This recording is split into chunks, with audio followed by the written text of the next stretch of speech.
That's the Goodwrench 200.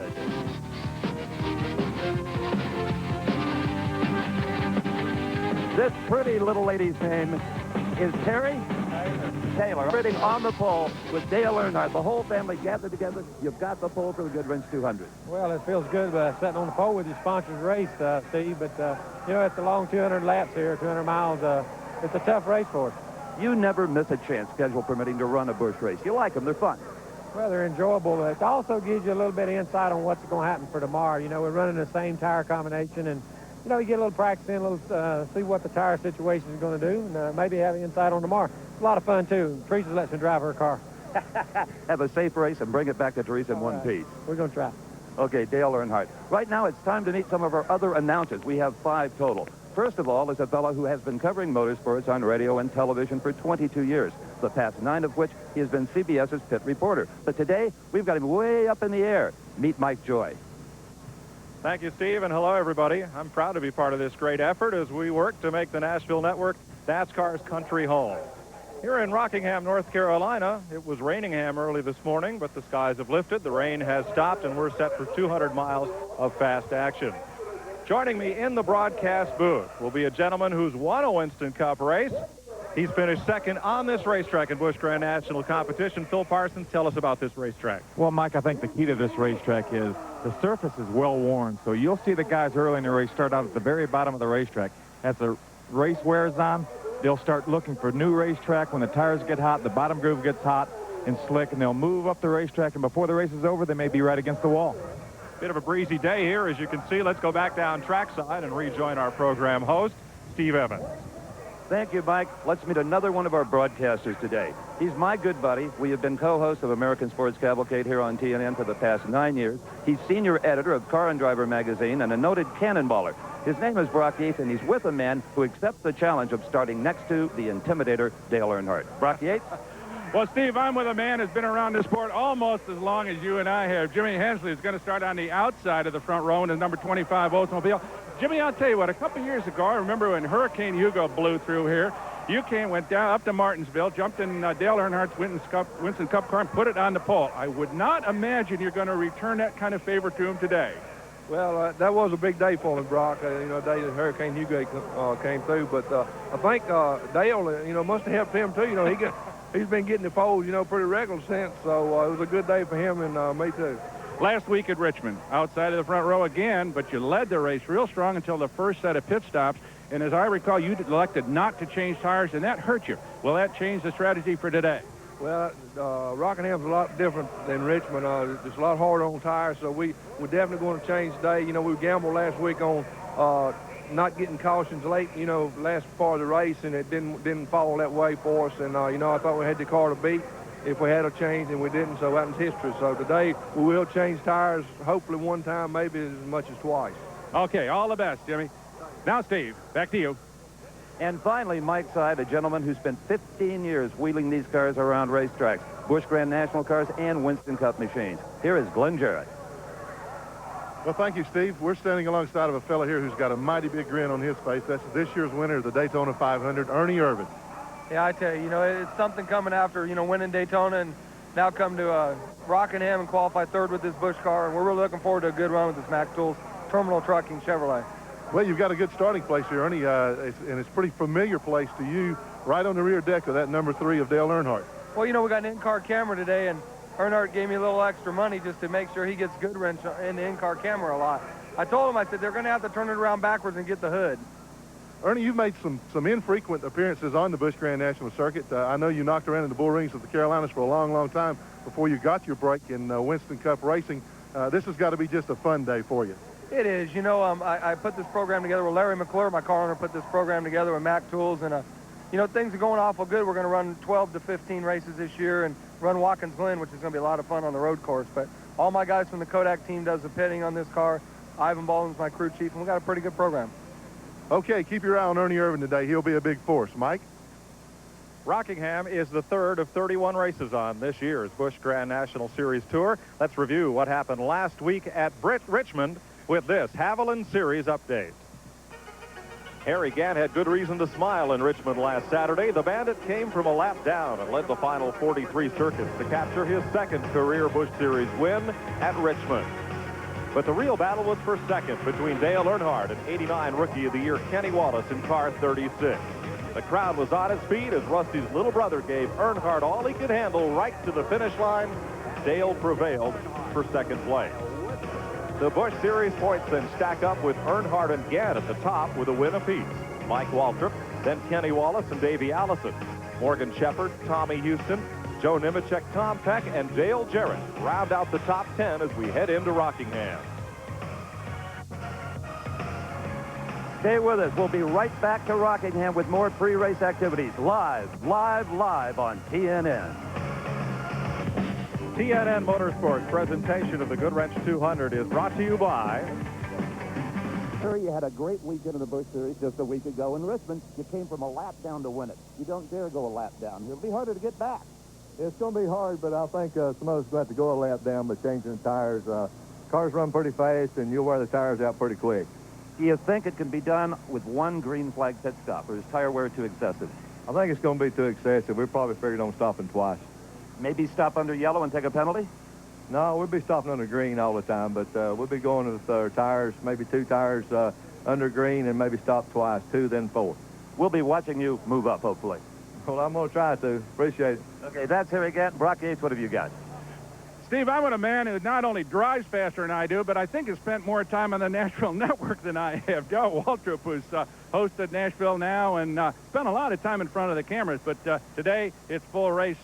Starting from the 10th spot, Darrell, the racetrack's a little green. What do you think? Well, of course, we had a little Winston Cup practice just before this event, so the track's all right. Matter of fact, the rain and the cool temperatures are going to make the cars handle a little bit better than they would have if we had a sunny day. So I think everything's going to be fine. You may see some cars run real good to start with and fall off at the end because of the setup. Maybe they're not set up for this kind of condition, but basically it should be good racing. This racetrack has a reputation of kind of going away on you a little in the later stages, so setup is critical with a new pit stop procedure. You got to get it right. No chance to make a lot of changes during the caution. No, you're going to have to kind of feel of your car and see how it's doing, and you're going to have to make a decision about halfway. Do you want to come in and get 4 tires or 2? Right now we haven't made that decision, but we'll see how the car's doing, and I think that's what everybody's going to be faced with is, do I get 2 or do I get 4? Okay, go get him. You got it. Darrell Waltrip. Len Jarrett? Well, I'm standing alongside of a guy here that certainly is no stranger to me. This is my younger brother, Dale Jarrett. Folks, I've waited a long, long time to be able to have this chance to get back at him for all the things that he told Mother on through the years, told on me. No, I'm only kidding. Dale, you got to feel like that this place owes you one. You should be the defending champion of this race. Yeah, first of all, you're lucky I didn't tell them half the stuff that they all know. But, yeah, we do feel like that it owes us one. I guess I should say me. I owe the crew one kind of because we had a good race car here last year, this Nestle's Crunch Pontiac, and I just happened to clip a slow car trying to stay on the bottom of the racetrack with about 2 laps to go and keep Dale Earnhardt behind me. But this Nestle's Crunch Pontiac's running good again today, and I feel like we've got another good shot at it. Well, throughout practice yesterday, you were consistently one of the quickest, if not the quickest cars, so you got to feel good about your chances today. Yeah, I sure do. The guys have worked awfully hard. John Irvin heading up this crew, and we've got this car really dialed into where I think it's driving awfully well. We've got a new type snout that we've never run here before, and it's something that we're trying, but it seems to be working awfully well, and I really like the way that it's driving so far. If we can just keep that going and keep the tires on it for 200 laps here or 197, we'll be in good shape. Well, Mike Joy, I told you yesterday that I would give you the field and I would take the 2 Dales. I still want to make the same bet with you. My money's still in my pocket, Glenn. I'm sorry. I won't take that. Be interesting to see how it turns out. Some quarter of a century ago, the cars that ran in this division were mostly old and outdated Winston Cup cars. A lot's changed in 25 years. Brock Yates shows us how. Let's have a quick course in race car identification here at Rockingham. This is Davey Allison's number 28 Ford Thunderbird Winston Cup car. Next to it is his Chevrolet Lumina Grand National race car that we're going to see run here today. Again, number 28. Very similar cars on the outside and on the inside as well. Rail cage configuration, etc. Very similar, but the race cars are significantly different. The Grand National car, 105-inch wheelbase, 3,200 pounds. Davey's Winston Cup car, 3,500 pounds and 110-inch wheelbase. Significantly larger automobile, but the big difference here is under the hood.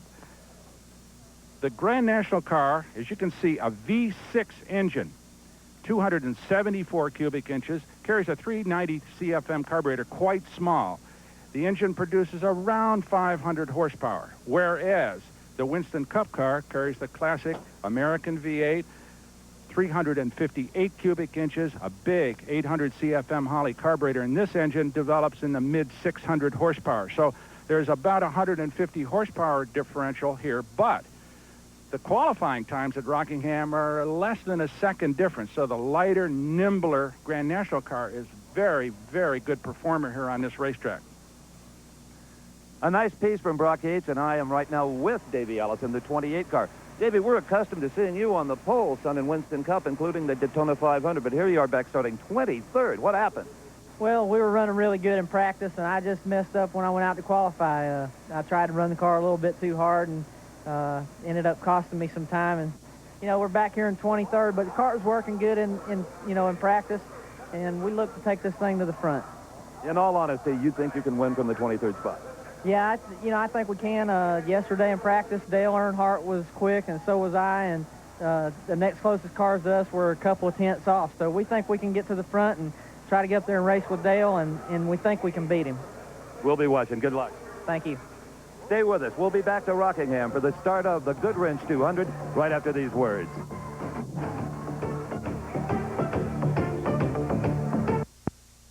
This young man is 19 years old, and I'll tell you what, you know, we've got a lot of brilliant young race drivers coming along in the sport, but there are very few people that you would call a prodigy. I would say Jeff is very much in that rank. He's only run 3 of these races, but he's run brilliantly up north in the USAC midgets and the big dirt cars and some of their modified stock cars. The young man is on his way in the minds of many, many people, and I think you're going to see a brilliant performance from him here today. What do you think about that, Phil Parsons?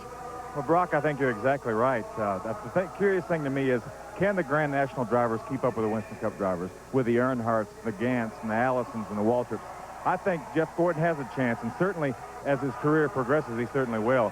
Today, I see Jimmy Hensley, probably Kenny Wallace, maybe being the only 2 Grand National drivers that can stay with the Winston Cup drivers.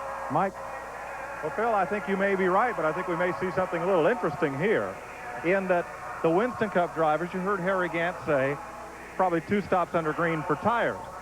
Some of the Busch Grand National regulars with more experience and more time to test with these lighter cars than the Winston Cup machines just may have a shot to go this race on 1 tire stop, and if they do, they may be a lap ahead of the Winston Cup drivers by the time this thing ends. The strategy of this race will certainly be interesting and be different as a result of NASCAR's new pit stop rules.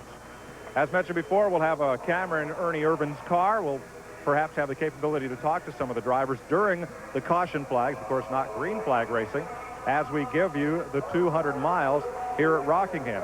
But I tell you, race strategy is going to be very interesting here, and it'll really play this out just every bit as much as what happens under the green flag out on the racetrack. Right now, let's go trackside as the thousands here at this Speedway honor the greatest country in the world with the singing by Staffa Osborne of our national anthem.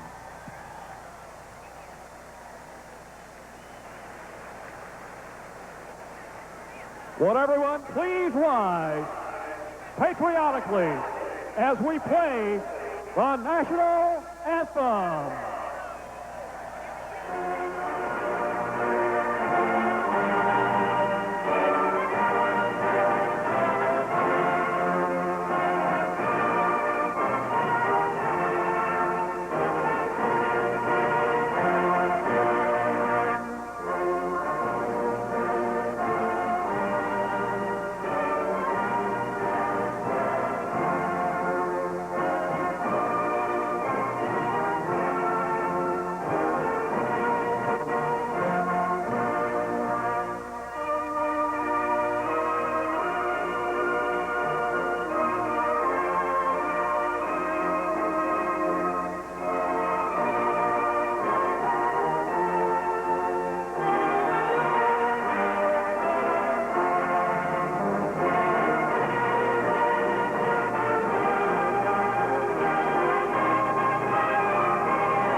Will everyone please remain standing from the Baptist State Convention of North Carolina, the Reverend Bobby Stafford, with our invocation.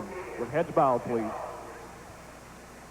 Father, we thank you for such a great opportunity to be able to look at that flag and think about our fellows and our girls who are coming home in these next days. Lord, just lead us and guide us during these days to be prepared for peace and for love and concern for other people. Today, Lord, give us this good day, a day of safety, and a day of time when we can enjoy a great sport and see some good things happen that are enjoyable to us. We just thank you, Lord, for this beautiful time, this beautiful sport. In Christ's name we pray. Amen.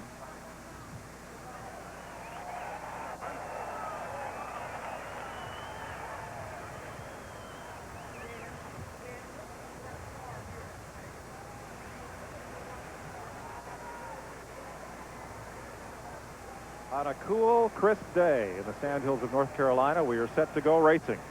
Here in the Goodwrench 200, group of Winston Cup and the Busch Grand National Series regulars set to square off in this, the third of 31 meetings in the 1991 season. They're clearing pit road right now. In just a few seconds, they'll be firing the engines and be set to roll this field of race cars. And I don't know, Phil, we're talking up on the roof, green flag race strategy and when to pit for tires and how many times. How important is that going to be? I think it's going to be very important. I think that most of the guys are going to try to make it on one pit stop, unless the cars just slow down so incredibly slow that they say, man, I got to get in the pits because I'm losing a half second to a second a lap. But I think most of them want to try to go to at least halfway to get their stop, change 2 or 4 tires, whatever they deem necessary, so they can make this race on one pit stop. In addition, there is threat of rain later this afternoon. 197 laps the distance. 99 laps would be a complete race. Let's not forget the weather could still be a factor. There's a little blue sky for the first time this whole weekend, but a lot of clouds and we're saying some thunderstorms. NASCAR rules say that if the race runs 1 lap past halfway, in the case of this event, that would be 99 laps to the official, the race can be called. Whoever leads it is the winner. What if you're about to come in at 97 laps? You got a little dew on the windshield. Do you come in, get tires, and fall back, and somebody else wins it if it rains? That'll be a tough decision if it comes to that. Stay tuned for more NASCAR action live from Rockingham. We'll be right back.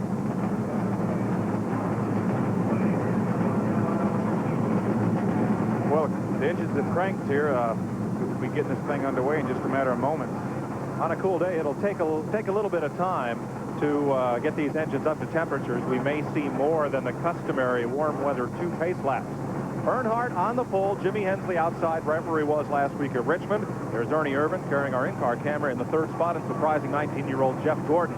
His Ford lines up 4th. Back in the 3rd row, Kenny Wallace had such a great run at Richmond. The highlight of his career, last year's rookie deer Joe Nemechek, Harry Gant with Ed Ferree, a couple of Winston Cuppers in row 5 and 6, the youngest Bodine brother Todd, Robert Presley, 2nd-generation driver, Ward Burton, one of a pair of brothers, Elton Sawyer, he and his wife are in this field. There's the champ, Chuck Mound, in 17th spot.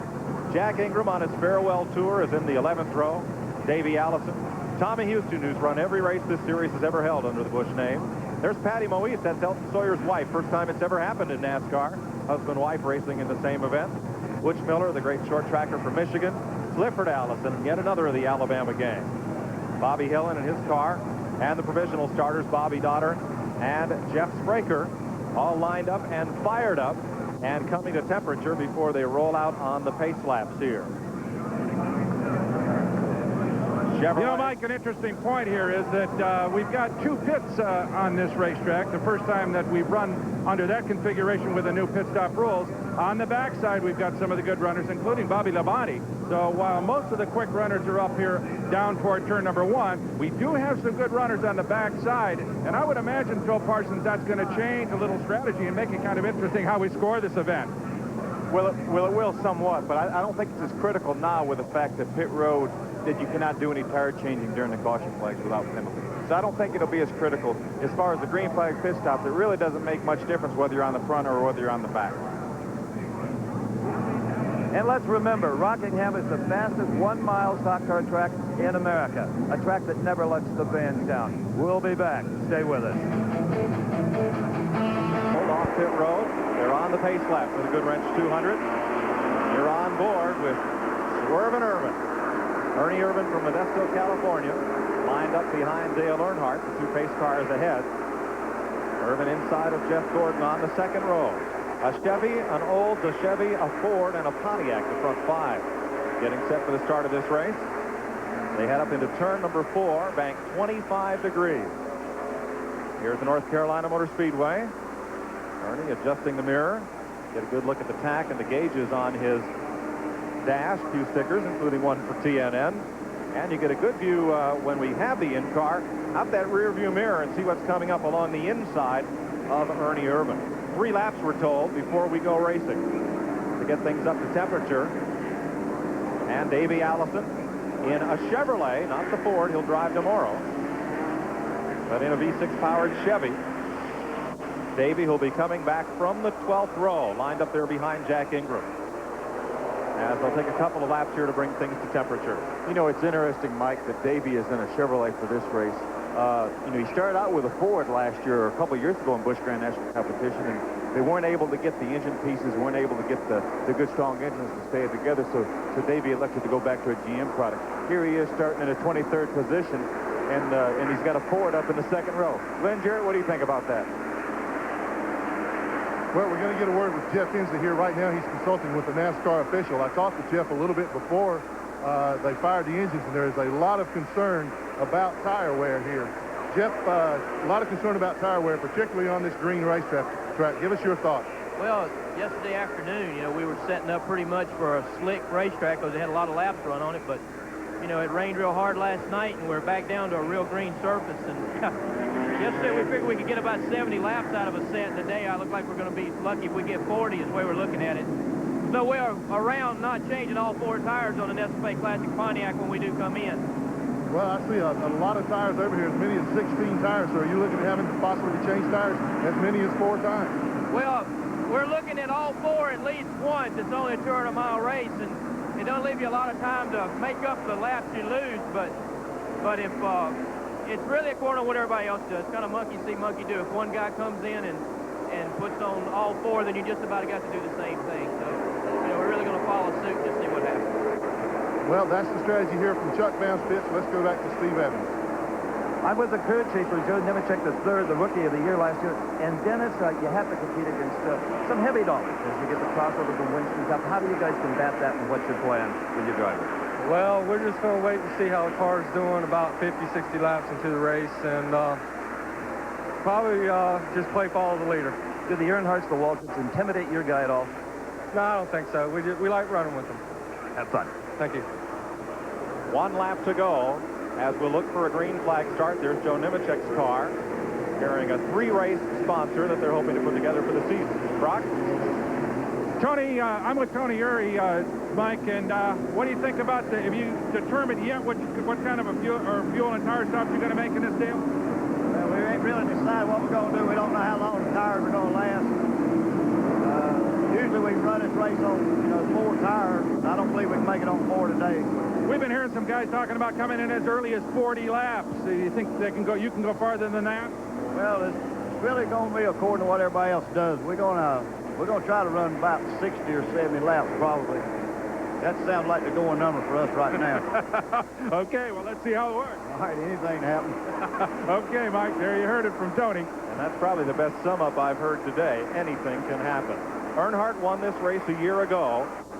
15 lead changes, the record 17 when Rob Moroso drove his Oldsmobile to victory here in 1989. There's back in the 12th row with Davey Allison as the pace car peels off. It's gone, headed for pit road, and Dale Earnhardt, the man in black, will bring them down for a start with Jimmy Hensley, the Don Beverly car on the outside. Here they come. Green flag. You know, Mike, the Winston Cup drivers had a practice session just before this race, so they know what the racetrack feels like. The Busch Grand National drivers are a little bit of a disadvantage because they weren't able to practice today. Earnhardt with Hensley hanging tough on the outside. Ernie Irvin right there. You could about put the Richmond County Saturday paper between those 2 cars up front as they come off 4 and down to complete lap 1. going to be intimidated. He really is. I say he's a heck of a race car driver, and it didn't look like it hurt him much that he didn't have a practice session today. Irvin trying to draft with Earnhardt, but Hensley dogged and determined, hangs to the outside. Earnhardt breaks loose now, and Irvin will challenge Hensley for second. Davey Allison on pit road, sliding into the attention of the crew, and it's a quick in and out. It's a stop-and-go penalty for jumping the start for Davey Allison. Well, that's a tough break for Davey Allison. He had a really poor starting position, and now he's going to find himself about 3/4 of a lap behind. So he desperately needs the caution flag fairly early to let him catch back up to the field.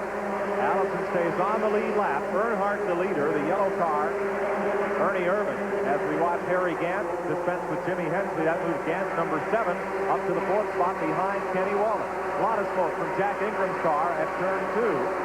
And Ingram drops down, running out of harm's way now. Caution will come out. That's a heck of a break for Davey Allison, a tough break for Jack Ingram. This is his last time at Rockingham as a driver. He's going to make a farewell tour this year of about 16 races, and this is his last time here. Ingram may have lost the engine looking at that puffing of smoke out the left side exhaust pipes. The car, don't think it was running as it came by, and Ingram will coast along to the back pit area. He's been black flagged and will have to make a stop in the pit lane. Let's have another look and see, Bill, if he did indeed blow that engine.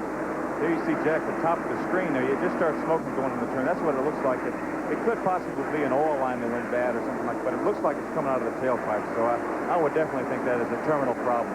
Something internal. And with oil coming out the header pipes and onto those tires, Jack doing a good job of hanging on. And there's Bobby Labonte right behind him, a bit blinded from the smoke that's slipping through on the inside.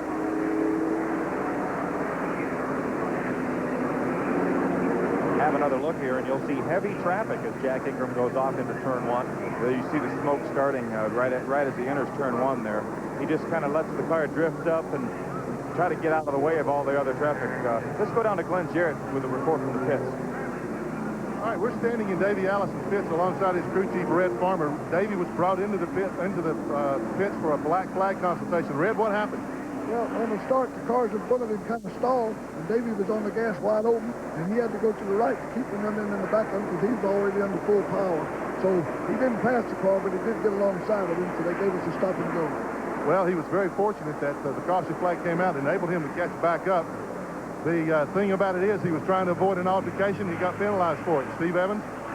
Well, Glenn, I have a question. A lot of the crew chief engine builders tell me that Rockingham is notoriously hard on the big V8 engines we'll be seeing Sunday in the Winston Cup event. Does that translate to these V6s as well? Hard on engines because of the way the track is banked. It takes a lot of torque to get the car out of the turn. What do you think, Phil Parsons?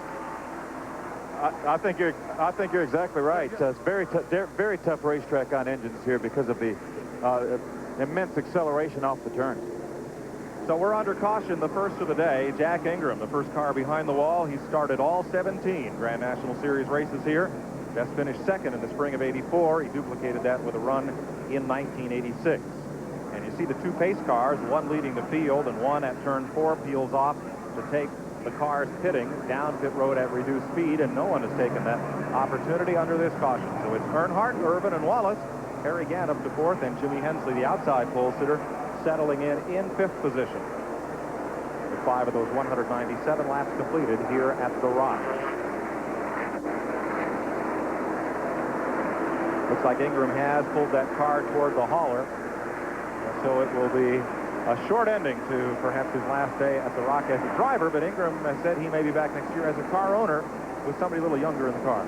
I think he will, Mike. He said I've read an article that Jack said he just doesn't feel like he can do the things that somebody in their 20s or 30s can do, so he's going to step out and let somebody else have a try at it. Pace car with the field all collected, and the NASCAR safety officials have had a look down in turns 1 and 2 to make sure that that smoke coming out the tailpipes was not indicative of fluid on the racetrack, and they're getting a 1 to go sign. There'll be a down finger restart. It will be single file. That's the indication. With no cars yet being lapped. You notice, Mike, that the safety lights on top of the pace car went out when he got to the start-finish line. That's the signal to the field that they're going to go green flag the next time around. When the lights go out on the safety car, flagman gives one to go, then they're going green the next time. If for some reason they decide to change that and stay under caution, then the lights will start flashing again on the pace car. A lot of people don't know that, but that's the signal to the drivers. Watching the field down the back straightaway. Light indeed off on top of the Pontiac safety car. Earnhardt in a Chevrolet. Up front, Ernie Irvan Chevrolet in second. And we'll ride along with Ernie Irvan as they come down for this restart, and the field springs out behind them up there in the 25-degree banking of turn 3. 7 laps on the board. They're coming around to complete lap 8, and we'll go back to green. Now, Earnhardt is the master of restarts. See if he can get away from Ernie Irvan, or if Ernie will be right with him. There goes Earnhardt. You heard him come to speed, and Ernie loses 2 to 3 car lengths on the race. Right back at him, though, in turn 1. Dale right down against the stripe, shutting the door on Irvan. Kenny Wallace holds third. Harry Gant fourth. Jimmy Henson fifth, and Dale Jarrett is sixth. Say, Mike, the reason that Dale Earnhardt is so good on the restarts is because he never does the same thing twice. Irvan a bit high up off of turn 4. And Kenny Wallace closes up. Tom Peck will get a stop-and-go penalty for jumping the restart, as Bobby Hillen's car brings out the caution. Hillen with a big trail of smoke down the front straightaway. Now that's 2 engines in 4 laps. Is that weather-related? I think it very well could be, Mike. You know, the thing is, these guys did not get a practice session today.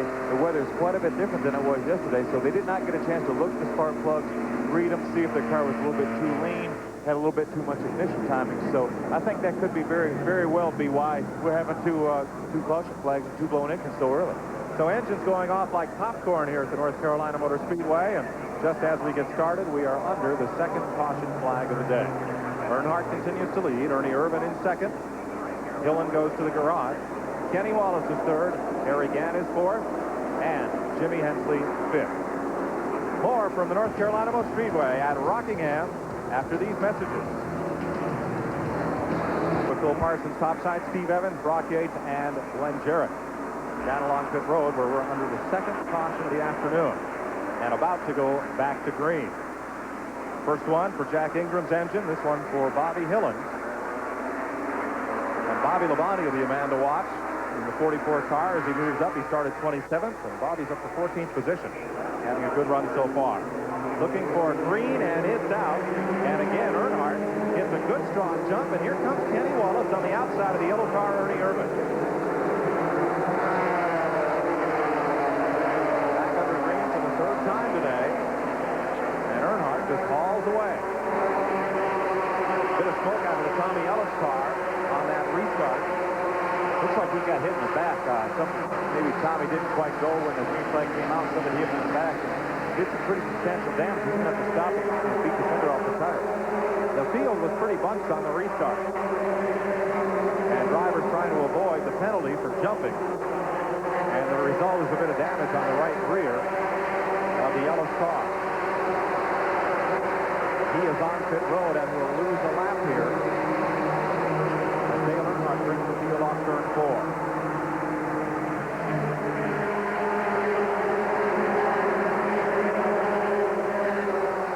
Earnhardt extending the advantage to 3 car lengths. Ellis, the repair is completed, goes back on the racetrack. 1 lap down.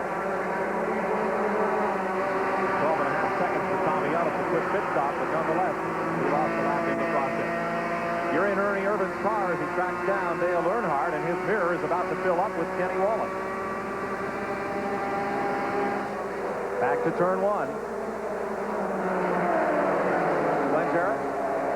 Mike was standing by with 5-time national champion Jack Ingram. Jack's on his farewell tour this year for the Busch National Circuit. Had a short day today, Jack. What happened? Well, something happened. The engine had cracked the cylinder head or block.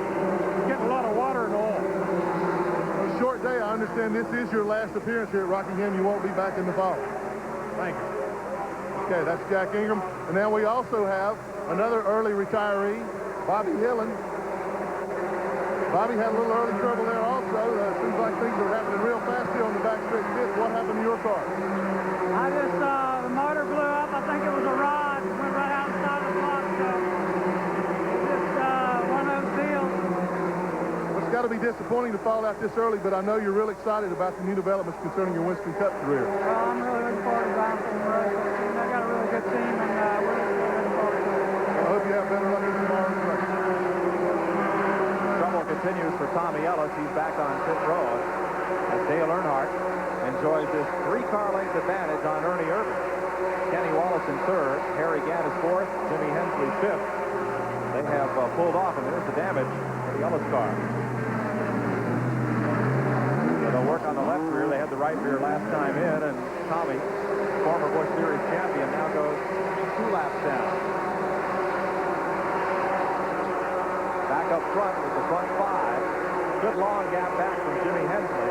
I'll tell you, Mike, that's Dale Jarrett. Dale Jarrett is his way past him in the 5th position now. In the blue car, he's on the inside right now, trying to get by Kenny Wallace. It does make the pass.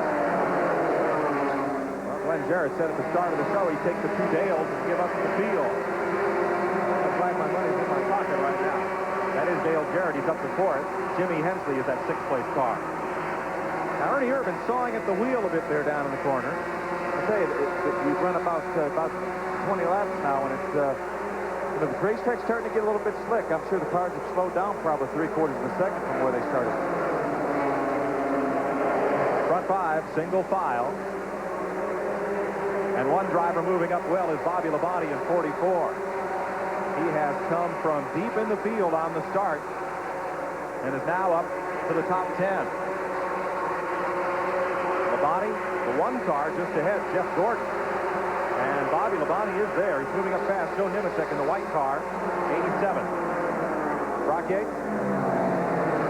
Mike, I'm with Tony Page. Tommy Ellis, the crew chief, and he had that restart really bent the rear end of the car up. Did it hurt the rear suspension? On the restart there, the super car ran into the back end of our car there. Had a super day going. We're 1 lap down now, maybe 2. We got a fast race car. Hopefully we can get back up there and make it up after this day. Is the chassis all right, or just the bodywork bent up? Is the chassis bent up, or just the bodywork? Should be fine. Just a little tire rub. Okay, there you go. Okay, Mike, here you have it. And the car that ran into Tommy Ellis struck down does show some front-end sheet metal damage to upset the aerodynamics on that automobile. Watching Bobby Labonte in 10th. He started in 27th position. The red 44 car moving right up now on Jeff Gordon and Joe Nemechek. Nemechek in a Chevrolet, Gordon in a Thunderbird, and Bobby Labonte driving an Oldsmobile. And Nemechek holding them up just a little bit. It looks like it. It looks like he's holding them. Now we see Jeff Gordon has got underneath Nemechek. So if he can get by him, he cut the car a little bit, got across the apron and got out of shape there. So, a little bit of inexperience, but I tell you, when this guy gets more experience under his belt, he's going to be something. Nemechek is 8th. Jeff Gordon in the number 1 car, driven by Mark Martin previously in this series, is 9th. Bobby Labonte is in the 10th spot. As they work through turns 3 and 4. 8th place at stake here. See Bobby Labonte ducked down underneath Jeff Gordon. Back with the leaders now. Dale Earnhardt, Ernie Irvin, Harry Gant in the green car, and Dale Jarrett, who's moved up to 4th position. Earnhardt has led every lap from the pole. There's Kenny Wallace. Running in 5th spot, Jimmy Hensley behind. And here's the 1-2 combination. Earnhardt and Irvin. Irvin told us before the race, Mike, that he wanted to have to use the camera and turn it around and look out his back window to see Earnhardt. He needs to get by him so we can do that. 26 laps of 197 here at the North Carolina Motor Speedway. And the battle for 9th rejoined here.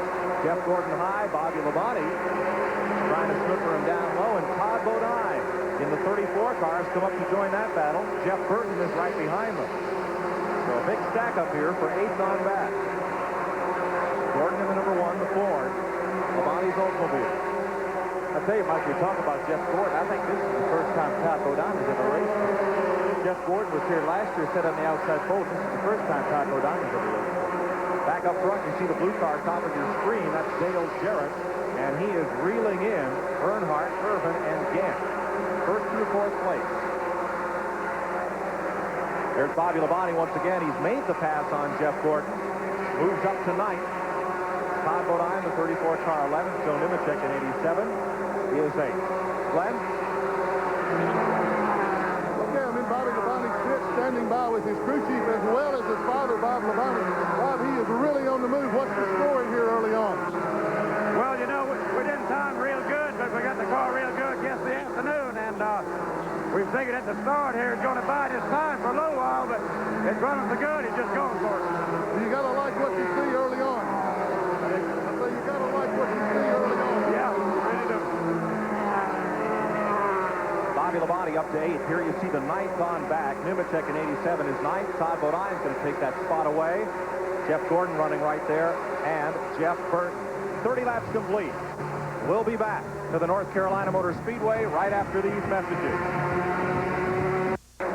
Dale Earnhardt and Ernie Irvin out in front of the Goodwrench 200. Harry Gant has now moved up into the second position just one lap ago. Gant in the number 7 car set sail on Earnhardt. Irvin drops to 3rd. Dale Jarrett pulls down the 4th car. Kenny Wallace is in 5th position. Now Ernie Irvin working lap traffic along with the 2 leaders dead ahead. You see how the cars have already moved up the racetrack. Mike, we're only 35 laps into this thing. They've already moved up about 3 lanes. There's your front 5.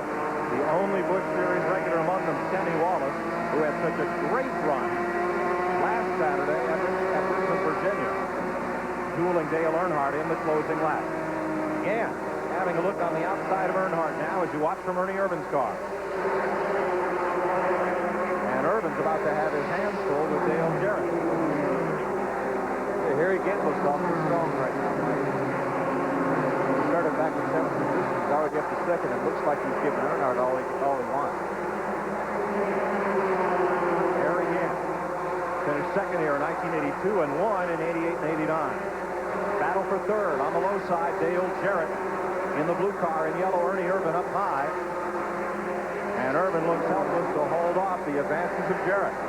Irvin appears to have lost the handle a little bit. He's going a lot higher in the turn than the rest of the cars. He's starting to smoke a little bit. And it's just a matter of moments, I think, before Dale can go ahead and get on by him. Dale Jarrett started 9th. He's battling Irvin for 3rd. From over the shoulder of Ernie Irvin. And you'll see Dale Jarrett starting him into view on the left. Irvin off the throttle, you hear. Right back in it. Dale Jarrett running right in his blind spot and trails him in the back stretch.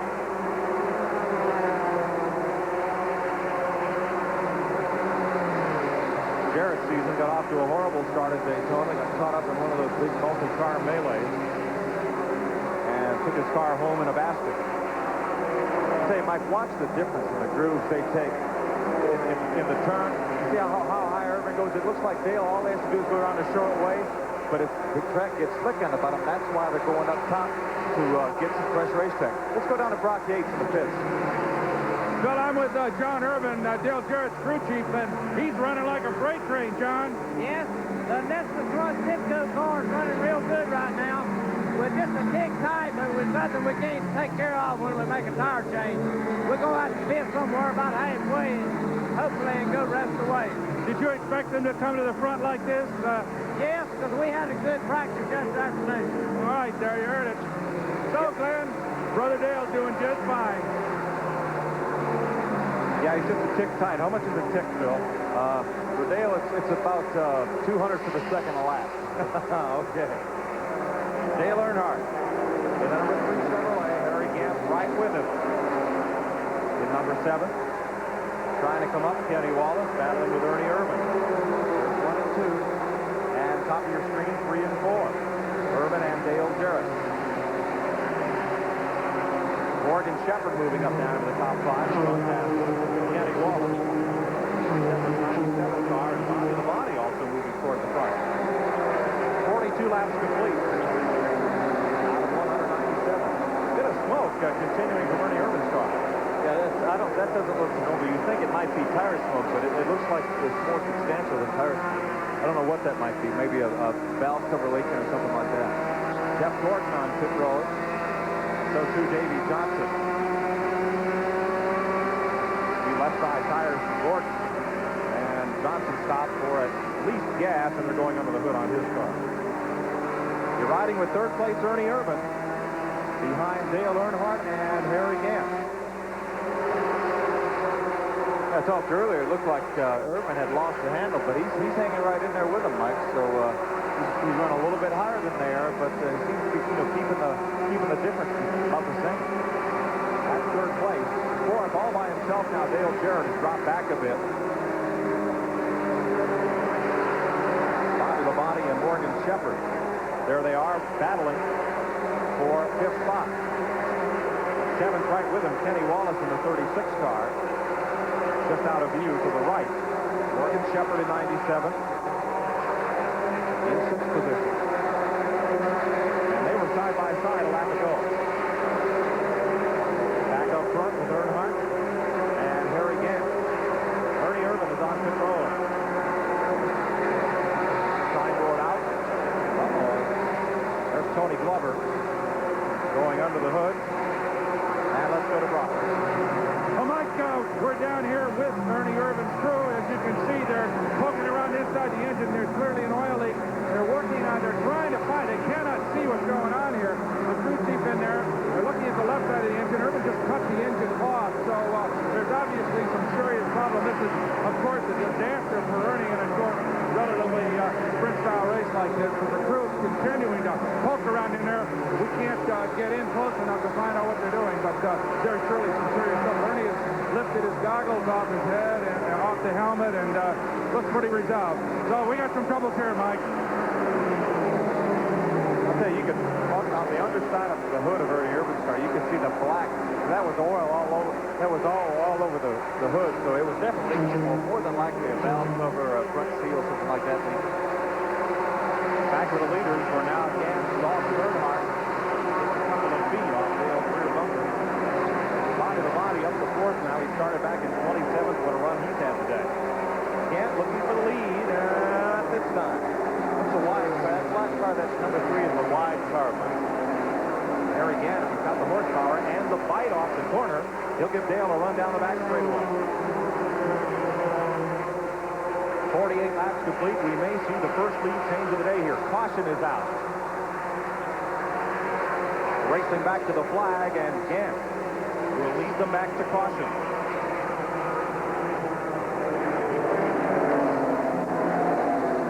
So Harry Gant becomes the second leader of the day.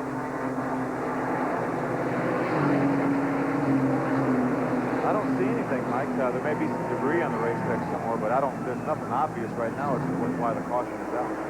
Pace cars will pick up the field. Elmo Langley down at turn 1. And with the caution out, we'll take this break from the North Carolina Motor Speedway. The Goodwrench 200 on TNN. We'll be right back. Okay, Mike, I'm with Ernie Irvin, who just fell out. Ernie, we saw some smoke out of the race car for a couple of laps, and it got worse and worse and worse, and finally in. Did Ivan Baldwin figure out what it was? No, it just got the motor so oily that we couldn't tell where the oil was coming from. So, we could go back out and keep trying to find it, but, we don't race for points. We're here to do good for our sponsor. We can't do good being here in the pit. Well, you had a good run in it for a while. You got right up on Dale and ran with him pretty good for the first laps, and then was the oiling starting to affect the performance of the race car before you stopped? Yeah, I think it was leaking a little bit on the rear tires, but we once we started moving up into the high groove, this Mack Tools terminal truck, and Chevrolet started running awful good, but you got to finish the race before you can win it. You got it. Well, we'll see you later. Good luck. Okay, Steve? I'm with Chris Carrier in the Harry Gant pits. You've got to be delighted the way that man is running, but what's he doing to those tires as hard as he's charging? Well, so far so good. The tires are falling off at a pretty steady rate, about what we expected. But I tell you, the Goodyear Radial is a state-of-the-art tire. There's no doubt about it. We're pretty happy right now. We're a little bit tight off the corner. We're going to make a little change whenever we pit. I don't exactly know right now when that'll be, but maybe we'll be a little bit better after that. Even though you told your driver possibly, hey, Harry, take care of those tires. When he starts racing with Dale Earnhardt, all that goes out the window. Well, long enough. We let him go at his own pace.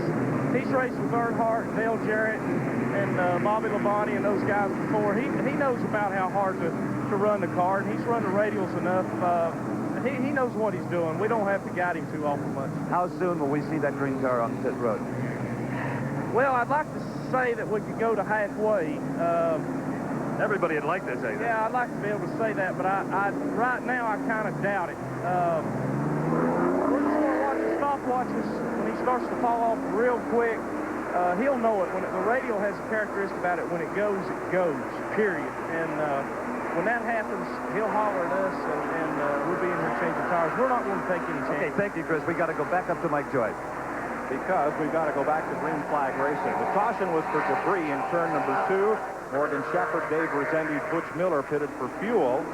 So did Davey Johnson. Chuck Bound made a pit stop to repair damage to the nose of his car that he got on the last restart against the back of the Tommy Ellis machine. Back under green, Elton Sawyer caught on the outside of first Gant and now Dale Earnhardt as they take the restart. Elton in the 27 car, his wife Patty Marie driving 42, still under a maiden name, but the first husband and wife combination in a NASCAR race in history.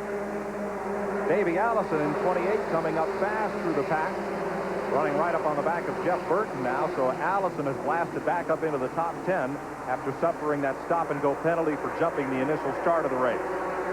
Joe Bessie, the 9 car, caught on the outside as the field laps on by, and look at the advantage Harry Gant has opened up. Hey, that was just a matter of Dale Earnhardt having a race side by side with Elton Sawyer for just a matter of a lap or a lap and a half, and that gave Harry Gant that advantage. Earnhardt's number 3 is second. There's Dale Jarrett, the third place car. Tommy Ellis 2 laps down, and then Bobby Labonte. Behind Labonte is Kenny Wallace, and right back of Wallace is this man, Davey Allison. Allison now 6th. After a green flag stop and go. Jeff Burton in 99 right with him. Hey, Davey Allison told us at the top of the show that his car was fast in yesterday's practice, and obviously he was telling the truth. And he said in pre-race, had no qualms about being able to get to the front.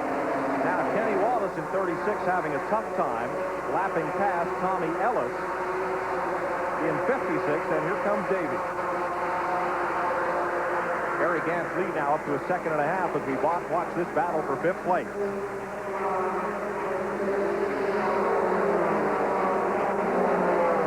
Kenny Wallace giving Ellis his blue car lots of room. And Davey Allison showing us that high lane is just not quite as quick as the bottom. Not right now. I think it eventually will be. He's got a good battle at the right of your screen for second position. There it is, Dale Jarrett coming up. In the blue car, 32. Look who's right on his bumper. Right on his bumper, Bobby Labonte. Let's go to Brock. Well, Mike, I'm with Tony Uri, who looks concerned. Dale looks like he's getting out of the up in the high groove. Has he got some problems? Yeah, the car's getting a little loose. You got to stop and get some right side tires in the wind. Okay, there you heard it. Tony says they're coming in. Tires are starting to go wide on him, Mike.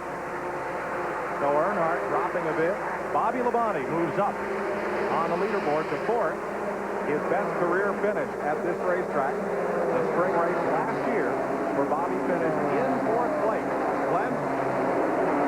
While Dale Earnhardt is slipping back to the field, another guy that's really marching onto the front is Davey Allison. Has overcome that early penalty that he had to take. Red, what's going on out there?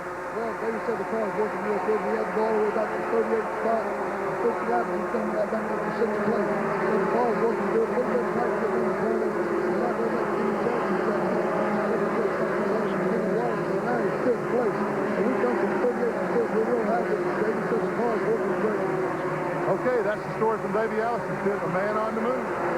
From 38th to 5th. This car of Davey Allison. Who passed Kenny Wallace a lap ago, putting Wallace back to the 6th position.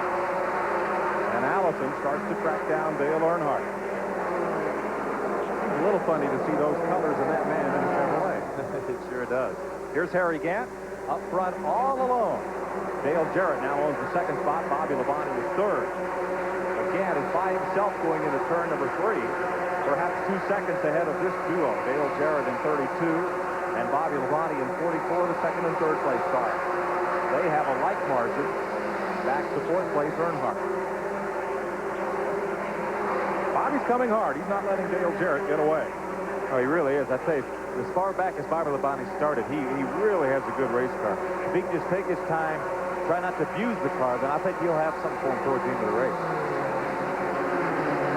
Bobby Labonte. Right up the tailpipes of Dale Jarrett. This duo, 2.25 seconds behind leader Harry Gant.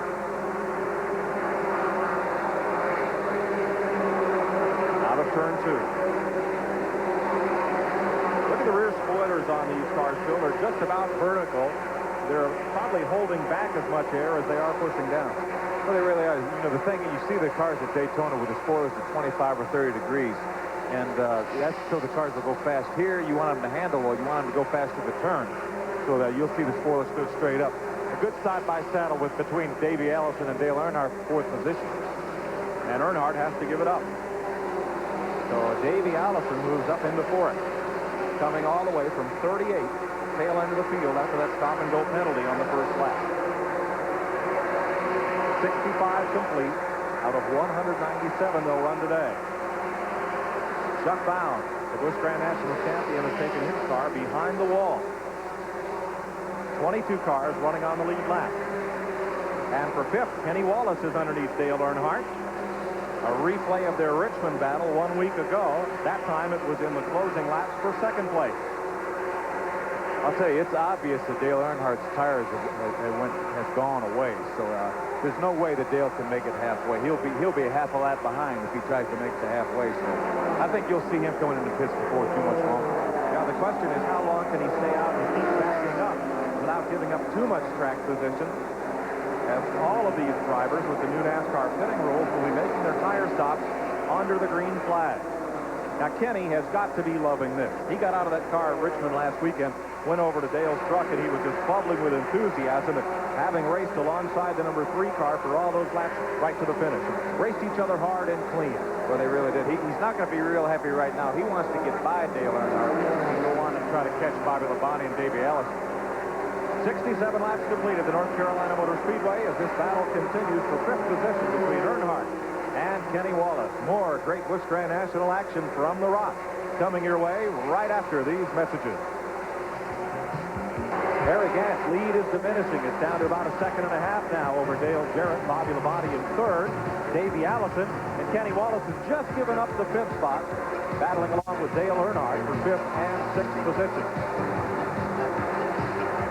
72 laps now on the board. There's Harry Gant alone out front, but they are reeling him in. Dale Jarrett and Bobby Labonte. Very tight battle there behind the race leader. That's for second spot. And Jeff Burton has come up to be a player up against the top 5. Bobby might have laid a bumper on Dale just there. Looks like he got awfully close there. I think Bobby really would like to get by Dale. One car looks like Darrell Waltrip's car in the pit. Let's find out from Glenn Jarrett. Well, we are indeed standing here with Darrell Waltrip, that familiar face on TNN. Darrell, this is one place we didn't expect you to see this early in the race. What happened? Something broke in the motor. I think it either broke a rod or broke a piston. The car was just really starting to come in. The track was a little bit green. The car was pushing too much. It was just starting to kind of neutral up. I thought we were going to have a good run, but then the motor broke. How could you tell about the tire wear this early on? What kind of tire wear was your car getting, and what conditions the track in other than coming to you now? No rubber down right now. The track's a little tight, but looking at the tires, they look like they'd run all day right now. Okay, that's the story from Darrell Waltrip. Back to Mike Joyce. Davey Allison pitting at lap 75, and this is more than just a routine stop. Robert Yates on the radio. That's not Robert, but they're on the radio to David and going backward. Looks like, again, something happened to the engine on Davey's car. They opened the hood. They weren't in any hurry and kind of looked it over and said, let's push it behind the wall. So the weather has changed a lot. It was warm and wet, very damp and humid this morning. It's turned a good deal cooler, and I wonder if that's having quite an effect on these engines. I think it probably will. Here we again have a race for second between Dale Jarrett and Bobby Labonte. They haven't really lost much ground to Harry again. You would think battling like this they would lose ground, but they've kept the same interval about a half a straightaway. Harry Gant again, may have used up a lot of tires coming to the front and getting past Dale Earnhardt. Bobby Labonte tries it again. He's got a good run at him now coming off turn 4, Mike. He does have him passed, if he can just stay in front of him when he gets to the turn. So the new second place car, Bobby Labonte's Oldsmobile. Dale Jarrett's Pontiac back to third. Harry Gant on the point in a Buick. Buick, Olds, Pontiac, Chevrolet. Earnhardt in fourth. Ward Burton fits the Charlie Henderson car, and this may be the first of scheduled stops. With right side tires on his car as we watch Bobby Labonte trying to run down Harry Gant. Say Bobby Labonte was so happy to get to Richmond last week and put the week at Daytona behind him. He lost his primary car in a Friday afternoon practice crash, jumped in his brother Terry's car, who had qualified for the car in 12th position, and was in that big first lap crash and destroyed that car. He was so glad to get to Richmond and just to get a race under his belt and bring a car home in one piece. Jeff Burton in 99, bringing Jeff Gordon with him. Two of the younger drivers on the tour coming toward the front, and just ahead Kenny Wallace. They're going to go give Earnhardt some fits here. I think Earnhardt was probably out of school before any of these three guys were born. You're probably right. I'll tell you, I think Jeff Gordon is one lap down. He made an unscheduled pit stop between, I think, the second and third caution flags. So I think he's one lap down. But the rest of these cars are battling for position. Dale Earnhardt fourth, Kenny Wallace fifth, and Jeff Burton in the 99 car sixth. Burton in the car vacated by Tommy Ellis after he took the Patsy and Dodson car to a championship. Elton Sawyer getting a lap down to Earnhardt. Here's Steve Evans. Guys is prepared for a pit stop, but we don't see any panic out there. They got the tires out, the fuel out. Apparently, they're watching the competition. As long as they're not sawing away consistently on Harry's lead, they're going to keep him out there. You heard Chris Carrier, his Rizzi say earlier, they still have that fantasy, some say, of nursing it to the halfway point and running this on one pit stop. The cool weather might help that. They're ready, but we don't see any signs of Harry as of yet. And Steve, they may do it. We're at 81 laps, 82 right now on the board. Another 17 laps would be halfway and give Harry Gant that tire mileage. You know, I thought there was no way Dale Earnhardt could make it to halfway with the way his car was falling back. He still has lost a lot of ground to Harry Gant, but he is staying out there. He's staying away from Kenny Wallace. Let's go down to Brock Yates. Mike, I just talked to Tony Urey, and he said they're going to hang on for a while. They know the car is real loose, but he says we're going to try to go 100 laps. So they're just being real patient. As you can see, there's no panic here, but obviously Dale is working real hard right now with a very loose race car. Kentucky and David Green just made his pit stop. Boy, he sat on the pole for the Goodies 300 at Daytona. Didn't qualify at Richmond. Tommy Houston moving along well here, and he has come from deep in the field. Houston up now battling for the 9th position. Has had quite a run here today. Started this race well back. Started back in 26th position. That's the number 6 car. Houston in a Buick. Ed Barrier in the 5 car started in 37th position. So obviously a number of these drivers having trouble in qualifying, but they've got the right race day setup. Robert Presley is right with them in the 59 car, the Dan Welch Oldsmobile. That's the blue car, the 96 car, just behind the Robert Presley car. You know, he survived one of those stop-and-go penalties. Looks like Tommy Houston's going to make his pit stop. Scott Houston and the crew ready to go for Tommy as he'll pit on the front straightaway. It'll be interesting to see whether he goes for 2 or 4 tires, Mike. The NASCAR official, you see him on the right of the screen and see where the front spoiler of Houston's car is. That's what the official's pointing at. He's got the watch out, and Houston may spend a little time here in the penalty box. We'll see. That's supposed to be a 15-second penalty. If any part of your car goes over the white line that is the end of your pits, it's supposed to be a 15-second penalty. So they'll wait until the pit work is done and then impose the penalty. So we'll see how long the penalty. If we can keep the clock going, we'll see exactly how long the penalty is. Little trouble with the left side there. Scott Houston finishing it up. And now they wait. That's the big difference between a Winston Cup crew and a Busch Grand National crew. Tommy Houston has one of the better Busch Grand National crews, Mike. It took them 40 seconds to change 4 tires. The Winston Cup crew will do it normally in about 22 seconds. Cost them 2 laps, so Houston 2 laps down. Harry Gant, the leader, going to ride it out to halfway. 88 laps complete, 11 to the halfway mark. Bobby Labonte is catching him. Labonte at 44, running down the race leader, but Harry controls the action right now. With Labonte closing in, here's Glenn. Once again, we're standing by with Bob Labonte. Bobby's running awfully strong. How much longer can you go before you're going to have to come in and change tires? Well, you know, we're kind of new at this game right here, so I think we're going to do whatever Gant does. We can't let him get away from us, so whatever he pits, we'll probably pit at the same time. Okay, you heard that. He's going to wait until the leader pits, and they're going to try it. Let's go back to Steve Evans now. Well, still, Glenn, I don't see any sign of any frustration or any confusion or any panic among Harry Gant's crew. They're out there just watching their guy run around, not apparently too worried about Bobby Labonte. You have to wonder, when is that pit stop going to come? And as Mike said, maybe they will make it to the halfway point. I'll tell you, Steve, you know, Bob Labonte said they're going to do what the leader does. Well, they're leading the race, so they're the ones that have to decide. I'll do whatever I do, right? Okay. 90 laps complete. Tom Peck makes his pit stop. Bobby Labonte up front. And dealing with lap traffic. Davey Johnson on the outside of Clifford Allison in the 23 car. On the inside. Now, then Harry Gant has lost the lead. What will he do? Back straightaway. Gant working lap tires, and here comes Tommy Houston up behind him, and Houston's going like a rocket on those fresh tires. Bobby Labonte stepping it out now with a 5-car length lead.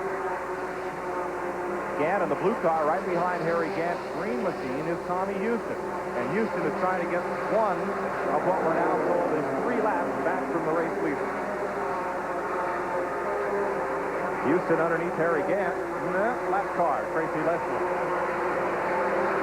Holds off Houston. And Bobby Labonte scoots away a bit. Let's see if Harry Gant tucks down for pit road.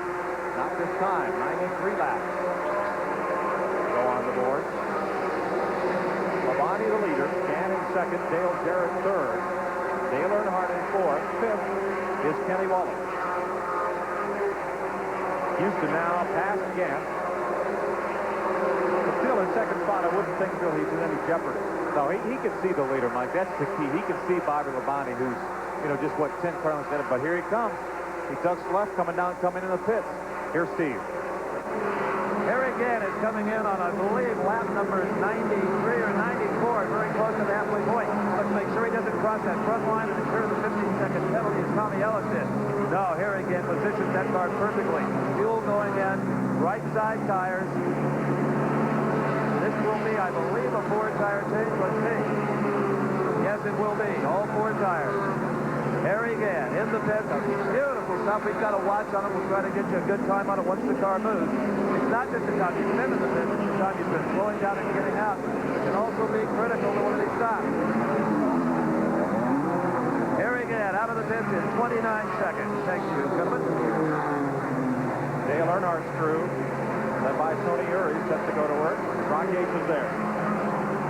Dale Earnhardt in the pits. The crew chief going to work. The crew is making a little bit of an adjustment on the right rear corner of the race car, probably trying to tighten it down just a little bit. He is going to take outside tires. Here they come around. Going to take the left side as well.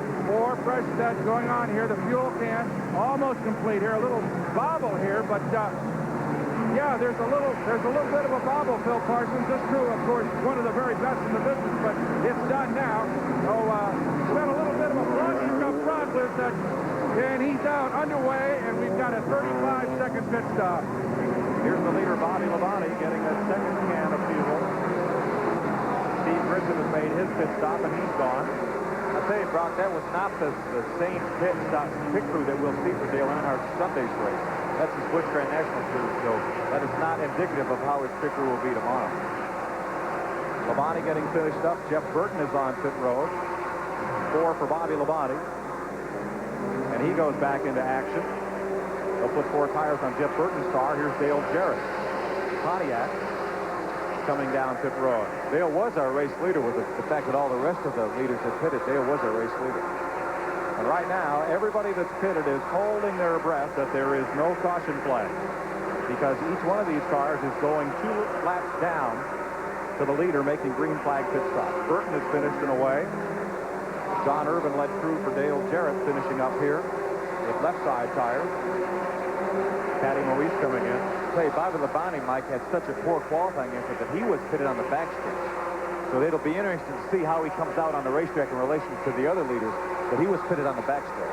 It leaves this man, Morgan Shepherd, as the race leader as he takes the halfway sign on the racetrack. Shepherd had already been in once for fuel, but has not stopped under green. Jimmy Hensley makes a stop as Dale Jarrett pulls away, and I'll tell you were a good guy. Here's Steve. I am with a pair of Harry Gant's tires and Todd Carpenter of Goodyear. You're the expert. How do they look? They're wearing very well. I mean, fresh tires are picking up speed. They're working great. How many more laps could he have gone, do you think? How many more laps were left on him? Tires are about half worn out, but performance goes down to a certain point. Thank you, John. And I'm sure Harry Gant wouldn't mind seeing some yellows a little later on in this event where he can nurse those tires to the wire. Mike? Jimmy Hensley coming off pit road. The Dawson Beverly car getting 4 tires.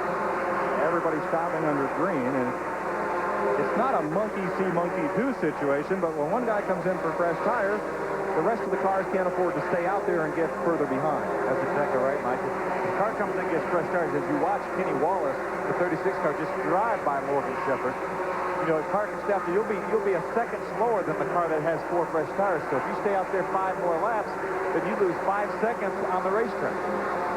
Let's run down the leaders for you as Shepherd gets passed by Dale Earnhardt, who's also on fresh rubber.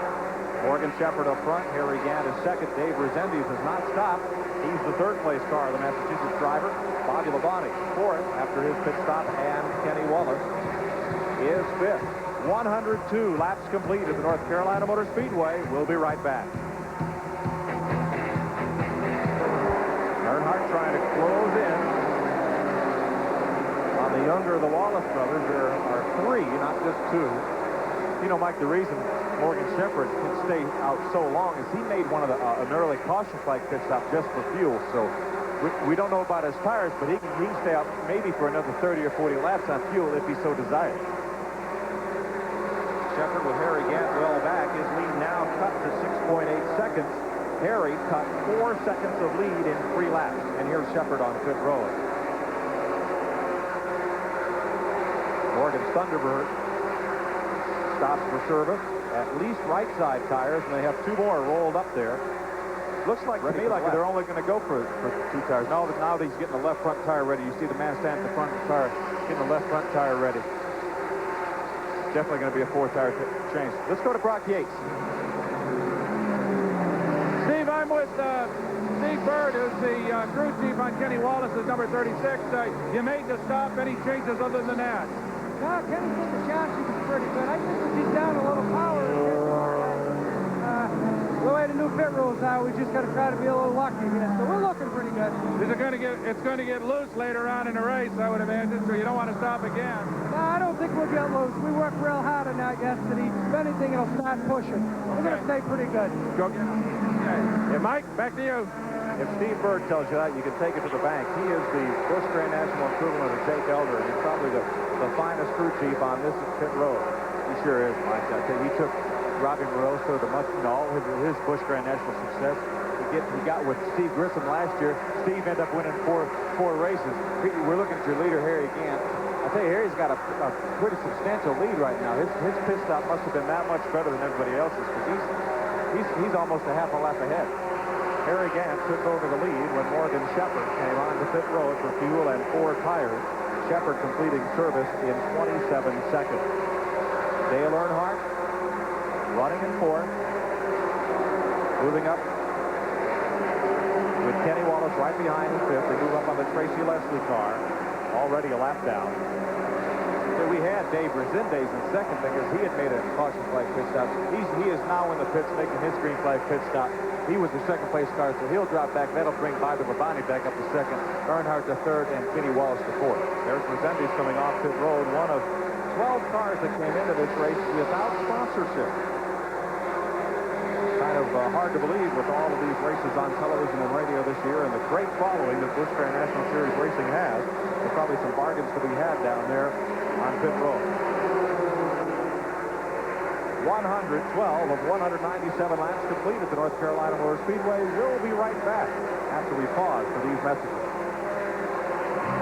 Kenny Wallace, running fifth, Dale Jarrett. David Green and Todd Bodine shown up there. Joe Nemechek has just gone a lap down. Tom Peck and Jeff Burton as we're up to the fourth caution of the day. The pit road relatively empty, as most everybody's made their pit stops under green. You're looking at the back pit lane. A couple of stops there for gas under the caution flag. As you look at Bobby Labonte, the second place car. The North Carolina Motor Speedway is one of the more venerable tracks on the NASCAR circuit. Brock Yates took a look for us at the history of this 1-mile super speedway.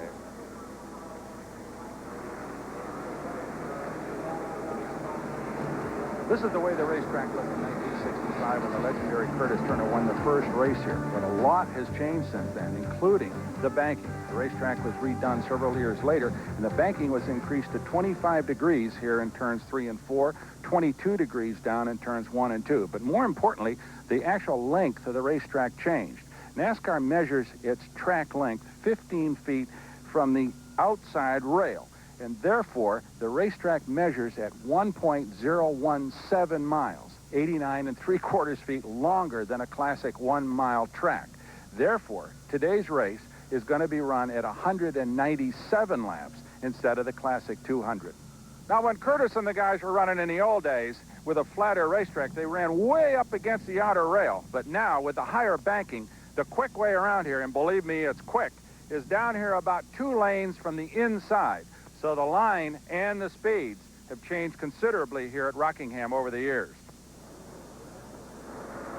You'll hear people occasionally call Busch Grand National Racing the AAA ball of stock car racing, and that's fairly accurate, except I don't know any minor league baseball team that could fill a stadium this size. Just about a capacity crowd for these cars, and they're not running for minor money. Consider that last year Chuck Baum, the series champion, won over $300,000. There's a number of teams out there you may not be all that familiar with that show a tiny profit at the end of the year. It's AAA ball, but like a lot of baseball players, some of them are here to stay. Mike Joy? Well, the big difference, Steve, is none of those AAA ball players had to face Roger Clemens' fastball the way these Busch Series drivers have to race against Dale Earnhardt. Great racing here at the Rock. 117 laps complete. Harry Gant at the front. Bobby Labonte second. Earnhardt, Wallace, Jarrett, front 5. Right behind them, and on the lead lap, Todd Bodine and David Green. Then Joe Nemechek is a lap down. Tom Peck and Jeff Burton in the 10th spot. Jimmy Hensley's 11th. Steve Grissom back in 12th behind Hensley there. And further back, Ward Burton and Morgan Shepherd. Here's Glenn Jarrett. We're standing by in Dale Jarrett's pit stop. Dale got a little behind on that green flag caution, or green flag pit stop. John Irvin, what happened? Well, 1 minute, Glenn. Getting ready to start the race. Go, go, go. You allow 6 people to go across the wall, and they send in the driver's meeting. If a foot or leg was crossed, then that was the 7th man. So one of the guys was going to clean the windshield. He decided he wanted to put a foot across what the hell is the Nestle Pontiac, Sitco Pontiac 15-second stop. So we'll take care of that right now. Well, fortunately, he caught that caution flag, and that enabled him to make up that distance. I like a man who keeps his mind on his work. Let's go back upstairs. Bobby Labonte and Dale Earnhardt battle for second place. Harry Gant, the race leader, back straightaway. Like what John Irvin, what he stopped Glenn Jarrett for, so he could tell Dale when the green flag was out so he could go. He has to call that signal from the flag stand because the driver up in turn 3 can't see the flag when the green comes out. There's Dale Jarrett, who's dropping off the bottom of the screen. Todd Bodine in the Frank Cece car, 34. having a great run here. He stayed on the lead lap, and he's in the top 8. The youngest of the 3 Bodine brothers in his first really full season of Busch Series racing. Tommy Ellis tries to run him hard into turn 3. Todd getting a good run up there on the top of the racetrack.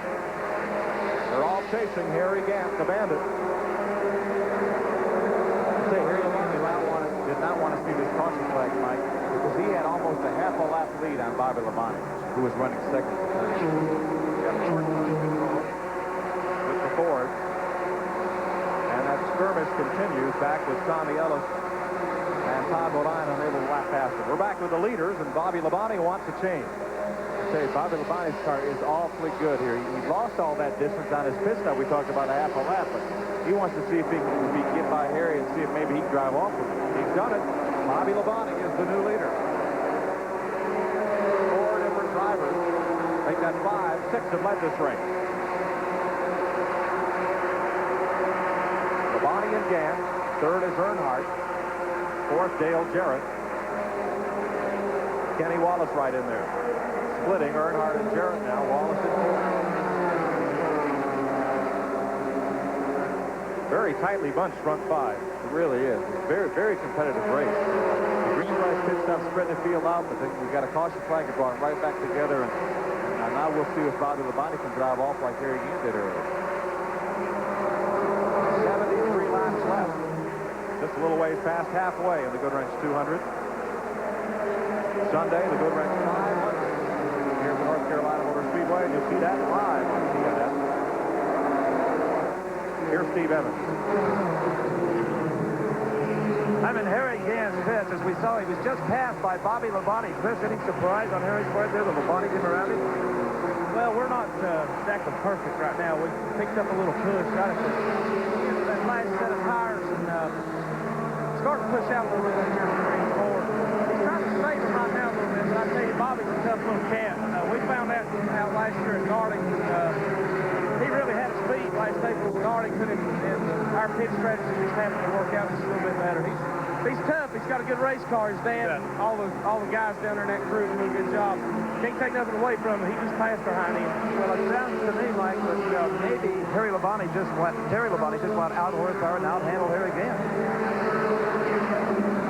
Labonte in front. Make that Bobby Labonte. Harry Gant in second, and here are the pack of wolves that are chasing Gant. From first back to 5th is only 1.5 seconds. Earnhardt, the 3 car, is 3rd. Maybe not for long. Here comes Kenny Wallace. Kind of reminiscent of last week between Dale Earnhardt and Kenny Wallace. It looks like Kenny's got him this time and he's bringing Dale Jarrett with him. 2 drivers who most everyone along pit road thought would win a race in 1990 were Kenny Wallace and Bobby Labonte. And today, one of those 2 may see that happen. Rock Yates? Well, Mike, we just watched Kenny Wallace and Dale Jarrett slide underneath Dale Earnhardt. And Tony, you got to be concerned. Is Dale just sitting back there for a while and saving tires, or did he let those guys by, or is he trying as hard as he can? Oh, we just tighten the car up, put more tires on it, tighten it up. The car's just a little tight right now. We're hoping it'll loosen up when the tires get warm. Okay. Still optimism here in the Earnhardt pit. Back to you, Mike. So Nemechek on pit road for a stop for left side tire. 129 laps on the board. Bobby Labonte, Harry Gant, Kenny Wallace, Dale Jarrett, and Dale Earnhardt. Also David Green and Todd Bodine on the lead lap. Nemechek was on the lead lap. Made this pit stop. He'll go at least 2, perhaps 3 laps down. 21-second stop for Nemechek's crew.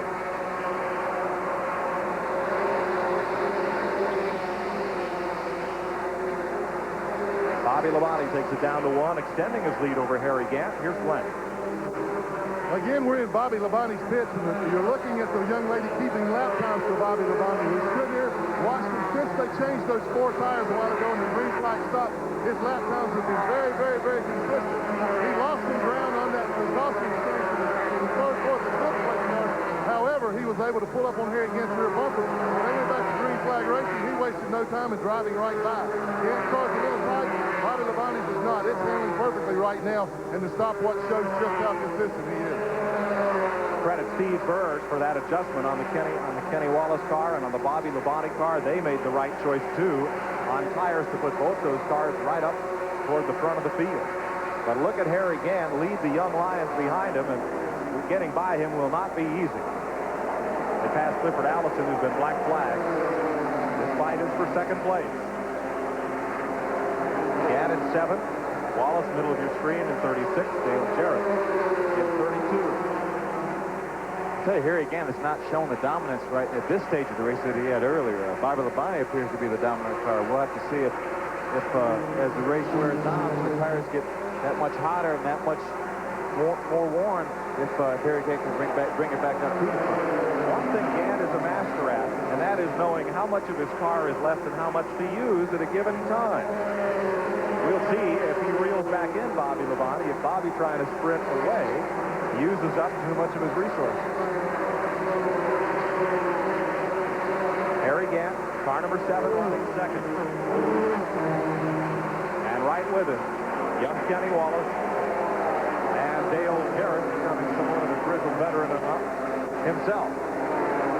He's no kid when you think of 19-year-olds like Jeff Gordon out there now. There's hardly anybody in this field that's a kid who we think in terms of 19-year-old Jeff Gordon. What were you doing at 19? Going to college up in Michigan.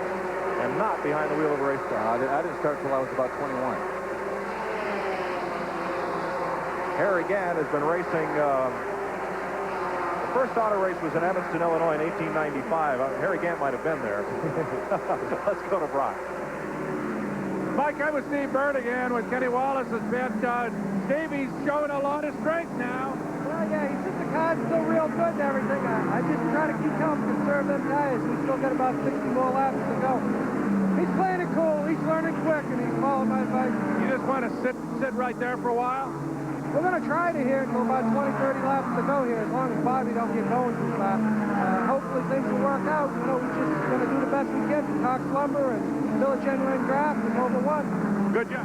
Okay, Steve. There you have it, Mike. Back to you.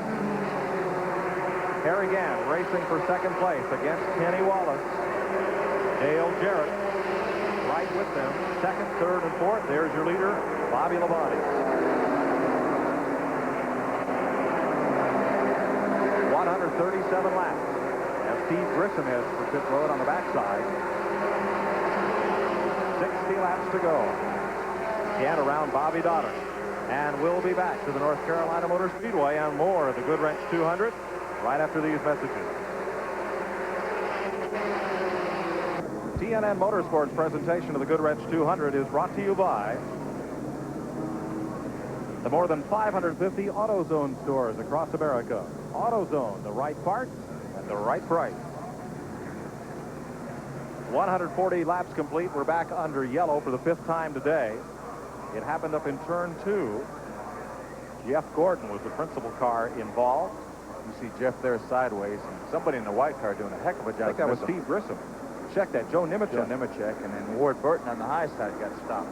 But, no damage, and Jeff ought to be able to get back in. And I don't know if he'll normally he would want to get in and get 4 fresh tires, but now that it's a penalty, he may elect to stay out. You know that it's probably flat spotted somewhat, so it'll be interesting to see if he stays out and elects not to change tires. Let's have a look at the leaders as we're under caution for the 5th time today. Up front, Bobby Labonte. Harry Gant is second. Kenny Wallace in third. Dale Jarrett in fourth. Dale Earnhardt is the 5th place car.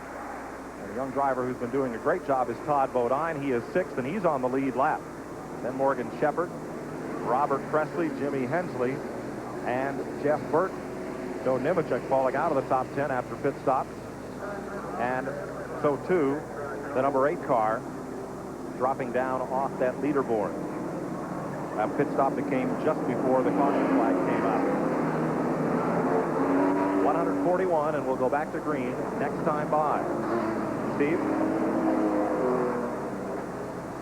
You know, NASCAR has some very intelligent rules that govern this Busch Grand National Series, and one of them Brock alluded to earlier in his definition piece.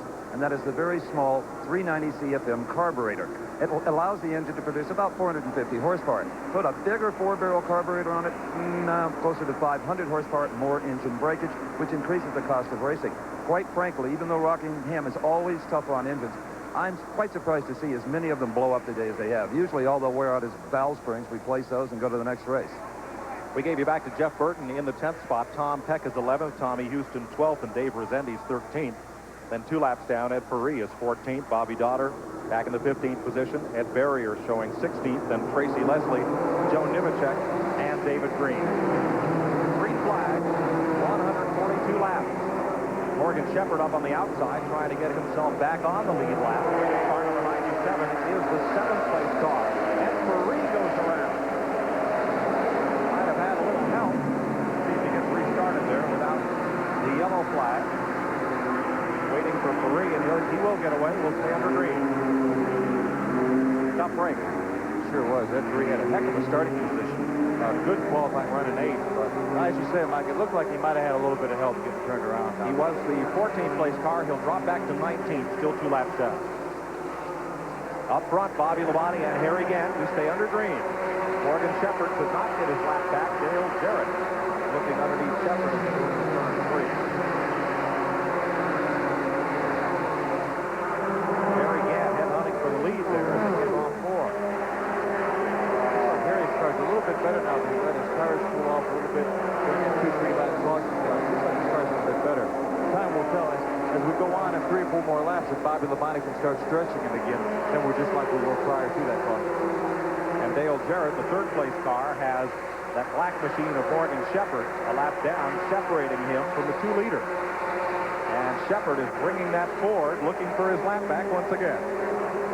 Hey, Morgan Shepherd, when the caution came out last time, almost got his lap back. Bobby Labonte, the leader, slowed the field down. Morgan Shepherd was probably straight away behind him, wide open, and just lacked about 2 car lengths to start finish line, get his lap back. So I think Morgan's got a pretty good car. If he can get by Bobby Labonte and catch another caution flag, he may be a contender in this race. Ed Ferree is fitted for tires after that spin. Dale Jarrett is right there, the 3rd place car, the blue car, right side of your screen. Kenny Wallace, just coming into view, is 4th. And Shepherd is going after the leader. Morgan Shepherd in 7th. 1 lap down. Trying to get past Bobby Labonte here and then hope for a caution. Morgan Shepherd right now is in a position that he cannot conserve his tires, Mike. Because if he doesn't get back in the lead lap, obviously he doesn't have a chance to win the race. So he's doing all he can do right now to get back in the lead lap. When he does that, then he can think about conserving his tires. Now, we've talked about the husband and wife duo on the racetrack, Helton and Patty Sawyer. But there are other husband and wife teams. At the top of the show, Dale Earnhardt told us that his wife, Teresa, owns his car. And that black 97 is owned by Sonia Shepherd, Morgan's wife. As Morgan takes the lap back from Bobby Labonte and gets himself back on the lead lap. Would you want to drive for your wife? I do, as a matter of fact, Mike. I have my own Busch car. Or actually, my wife, Marcia, has a Busch car, and she's going to let me drive it. Probably the next race will be Darlington. Does she tell you how to drive it? Oh, well, yeah, she does that on the highway, on the racetrack. Oh, yeah. Well, Shepherd is now on the lead lap in 7th place, and a big surprise back at 5th, where young Todd Bodine has passed Dale Earnhardt. So that moves Bodine up onto the leaderboard. Hoping to follow his 2 older brothers into Winston Cup racing. You know, Todd had a good race last year at Dover. Qualified in the top 5 in the Busch Grand National Division. Finished 3rd right on Harry Gant and Rick Mast bumpers. So Todd Bodine can get around a mile racetrack. There's Dale Jarrett tracking Harry Gant still. Have they kind of settled into a running order? I think probably so. I think Harry right now is, again, trying to conserve his tires. I don't think he wants to try to abuse his tires because we've got almost 50 laps to go. Morgan Shepherd, as we mentioned earlier, has no choice but to go as hard as he can go, hope he can catch a caution flag, and get back around and see what he can do with these guys. There's your leader, and you see the interval, the red car, Bobby Labonte, and it's about 10 car lengths. Back to Harry Gant in the number 7, Dale Jarrett and Kenny Wallace. The 4th place car, Todd Bodine, he is 5th, and he has a big knot of traffic to deal with. To come up and make a challenge on the lead track. He's dispensed with that traffic, rather, as Dale Jarrett goes underneath Harry Gant. So much for everybody standing pat. They haven't settled. Now we see Kenny Wallace in the black car getting underneath Harry Gant. Dale Jarrett in 32, who says he owes his crew a win here. Last year, right at that spot, turn 1. With a lap or so to go, he cut down on Jamie Obey and spun with victory in sight. Race back for 10th spot, Tom Peck getting passed by the 99 of Jeff Burton. Tommy Houston in the 6th car is there as well.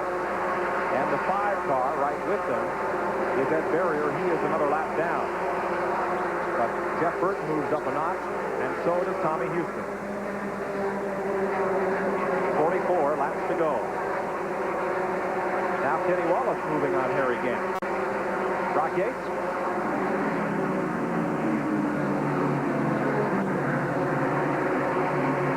Mike, I'm with John Irvin, Dale Jarrett's crew chief, and he's just running real good.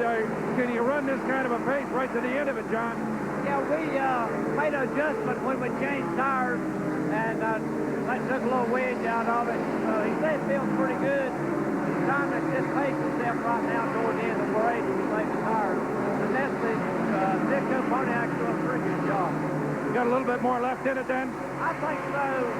We just trying to hold on and not use the tires, because the tires just seem to be a problem of wearing out pretty good today. Okay, good. So, Dale Jarrett set to make a run for the finish. Back to you, Mike. 42 laps to go. Here's the North Carolina Motor Speedway. They're all chasing Bobby Labonte, who is chasing that first victory. We'll have more from The Rock right after these messages. Rockingham, Bobby Labonte up front. Dale Jarrett, now the second place car. Kenny Wallace has moved past Harry Gant for third, and Tom Bodine up to fifth, having a great run today, perhaps the best race of his short career. Dale Earnhardt in sixth. Morgan Shepherd's back on the lead lap. Jimmy Hensley a lap down in 8th. Robert Presley and Jeff Burton rounds out the top 10. Burton ahead of Tom Peck, or Tommy Houston and Tom Peck. Among the cars, just 1 lap down. There's Todd Bodine in the Frank Cece car, number 34, previously driven by Jimmy Spencer. And Bodine has done just a tremendous job keeping that car on the lead lap and in the chase today. Brock Yates? Mike, I'm with Clyde McLaurin, the crew chief on Todd Bodine's car, and you are running real good right now. You got to feel good about the young man. What's he telling you? Well, he said the car's feeling pretty good. It's a little bit tight right now, and brother Jeff's on the other radio helping him out and just telling him to hang in there. And we're real happy that he's up front. He's only a rookie, and he's doing well when it doesn't find the car. I'll tell you what, Phil Parsons said a little bit earlier that he really knows how to run a mile racetrack. He's surprising me out there. He's doing one heck of a job. Okay, good work. So everybody happy down here in the Bodine pit, Mike? Well, Clyde McLeod is from Kensington, Connecticut. He was the crew chief for Mike McLaughlin's national championship run in the modified series, and previously was crew chief for Todd's older brother, Brett Bodine. He just joined the team this year, and they're doing quite a job, as evident. Here's Jeff Gordon trying to get a lap back off of Bodine, and we're back up front with the leader, Bobby Labonte. What did you think, Phil Parsons, as you were en route to your first Busch Series win? Well, I'll tell you, it came as a shock, really. It was at Bristol, Tennessee, and it was about, I don't know, 10 or 15 laps to go in the race, and I followed David Pearson for quite a while. And I was doing my best just to say, well, I'm going to finish second here to David Pearson. I was pretty happy about that. All of a sudden, he ran through a little something, slipped a little bit, and I was able to get by him. So it was kind of over before it ever happened. You didn't have much time to think about it like Bobby Labonte is thinking right now. No, I sure did. Here's Steve. I have a question for Phil Parsons. Phil, some of these teams complaining at this point about the car being a little tight. Is there a chance that the track and the tires will come to the car? In other words, if the tires wear a little bit, the car will loosen up and actually handle better? Is that possible? It's possible, Steve, but I'll tell you, there's only about 30 laps to go. And more than likely, if the car has a tendency now to want to push, it'll probably push worse as we go. I once heard a famous race broadcaster describe the last 10 laps or 20 laps of a race such as Bobby Labonte is running right now by saying that the driver is hearing every noise in the car and every little sound and everything, just hoping something doesn't break and so forth. And I'm thinking, you don't say that. You're saying, don't screw up, don't screw up, don't screw up, don't screw up. Bobby Labonte is not screwing up. He's leading this race and moving away from the field. We'll watch it when we come back. Closing in on an average average speed record for this race. It's 116.0 miles per hour. Sam Ard. In 1984, average speed so far, 115.5. Bobby Labonte, car 44. Out in front of the field, Dale Jarrett running in second. Third is Kenny Wallace. And they are tied tightly together in a battle for second spot. Back at fourth spot, Harry Gann, and fifth, Todd Bodine.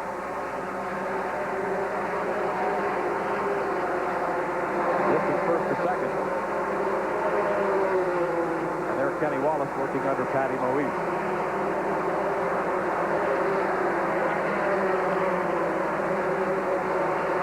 171 laps up. 26 laps to go. Can Bobby Labonte prevail? Hey, the wonderful thing about this kind of racing, Mike, is anything can happen. I mean, you could have debris on the racetrack. You could have hopefully nothing happens in the cars, but you could have a caution flag, tighten the field up, and anything can happen in this business. That's what makes it unpredictable. Bobby Labonte, the leader, takes it off into turn one. Another time. Battle shaping up back behind him. Second and third rather close. There's Kenny Wallace, 36, the third place car. And here is Dale Earnhardt chasing down Todd Bodine. Bodine is in fifth. Earnhardt has said it's time to run. Todd holds him off.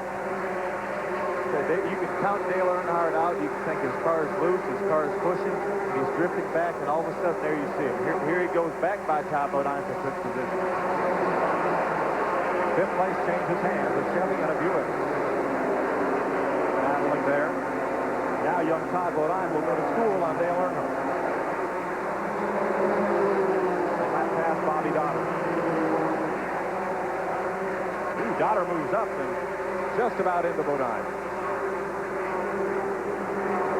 I'll tell you, Todd Bodine will learn an awful lot following Dale Earnhardt. He'll learn a lot running in front of Dale Earnhardt, and he'll learn a lot following Dale Earnhardt. Caution is out.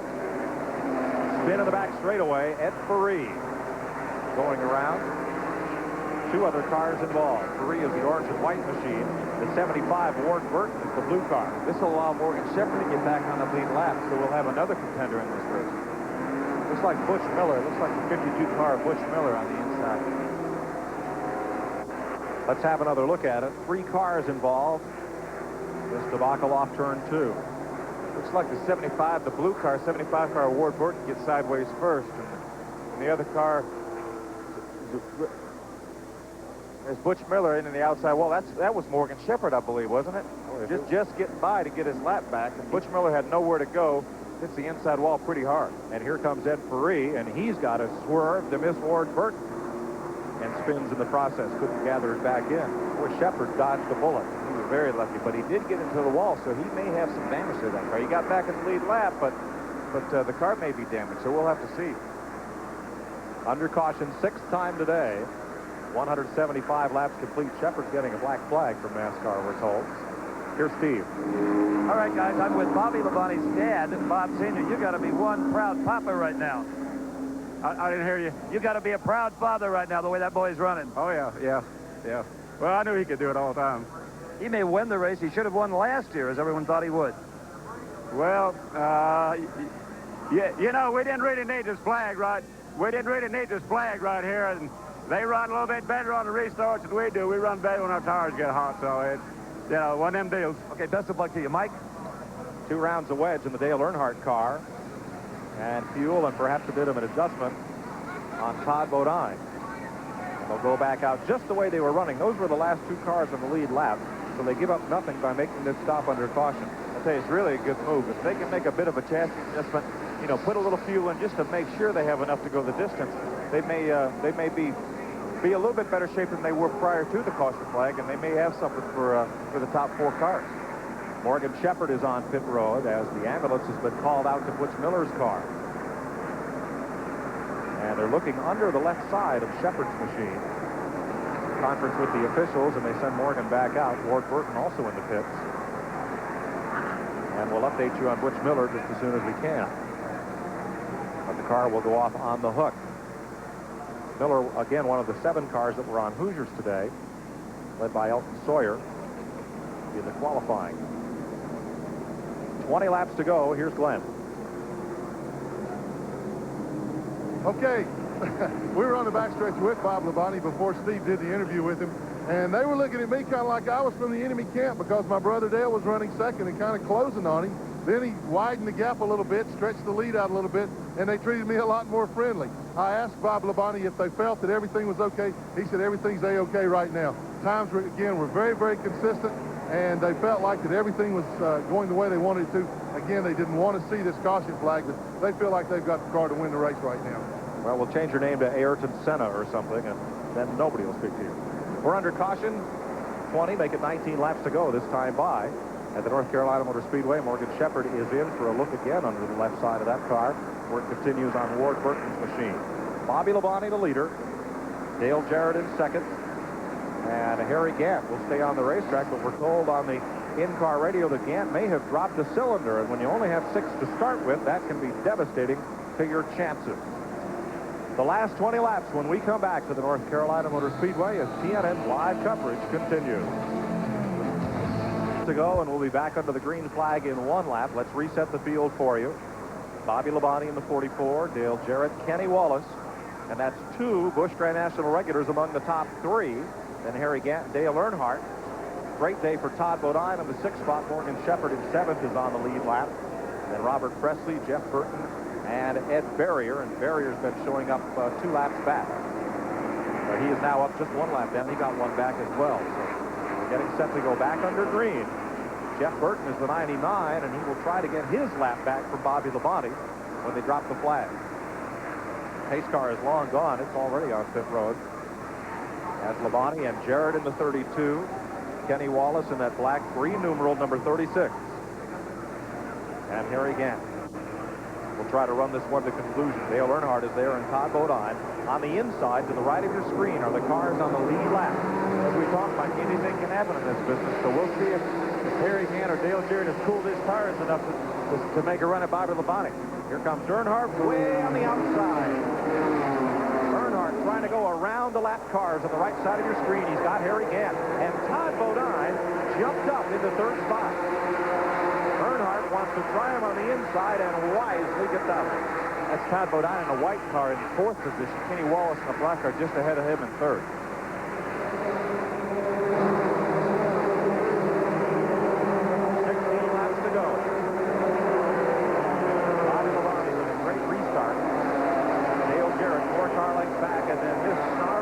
Cars for 3rd place on back.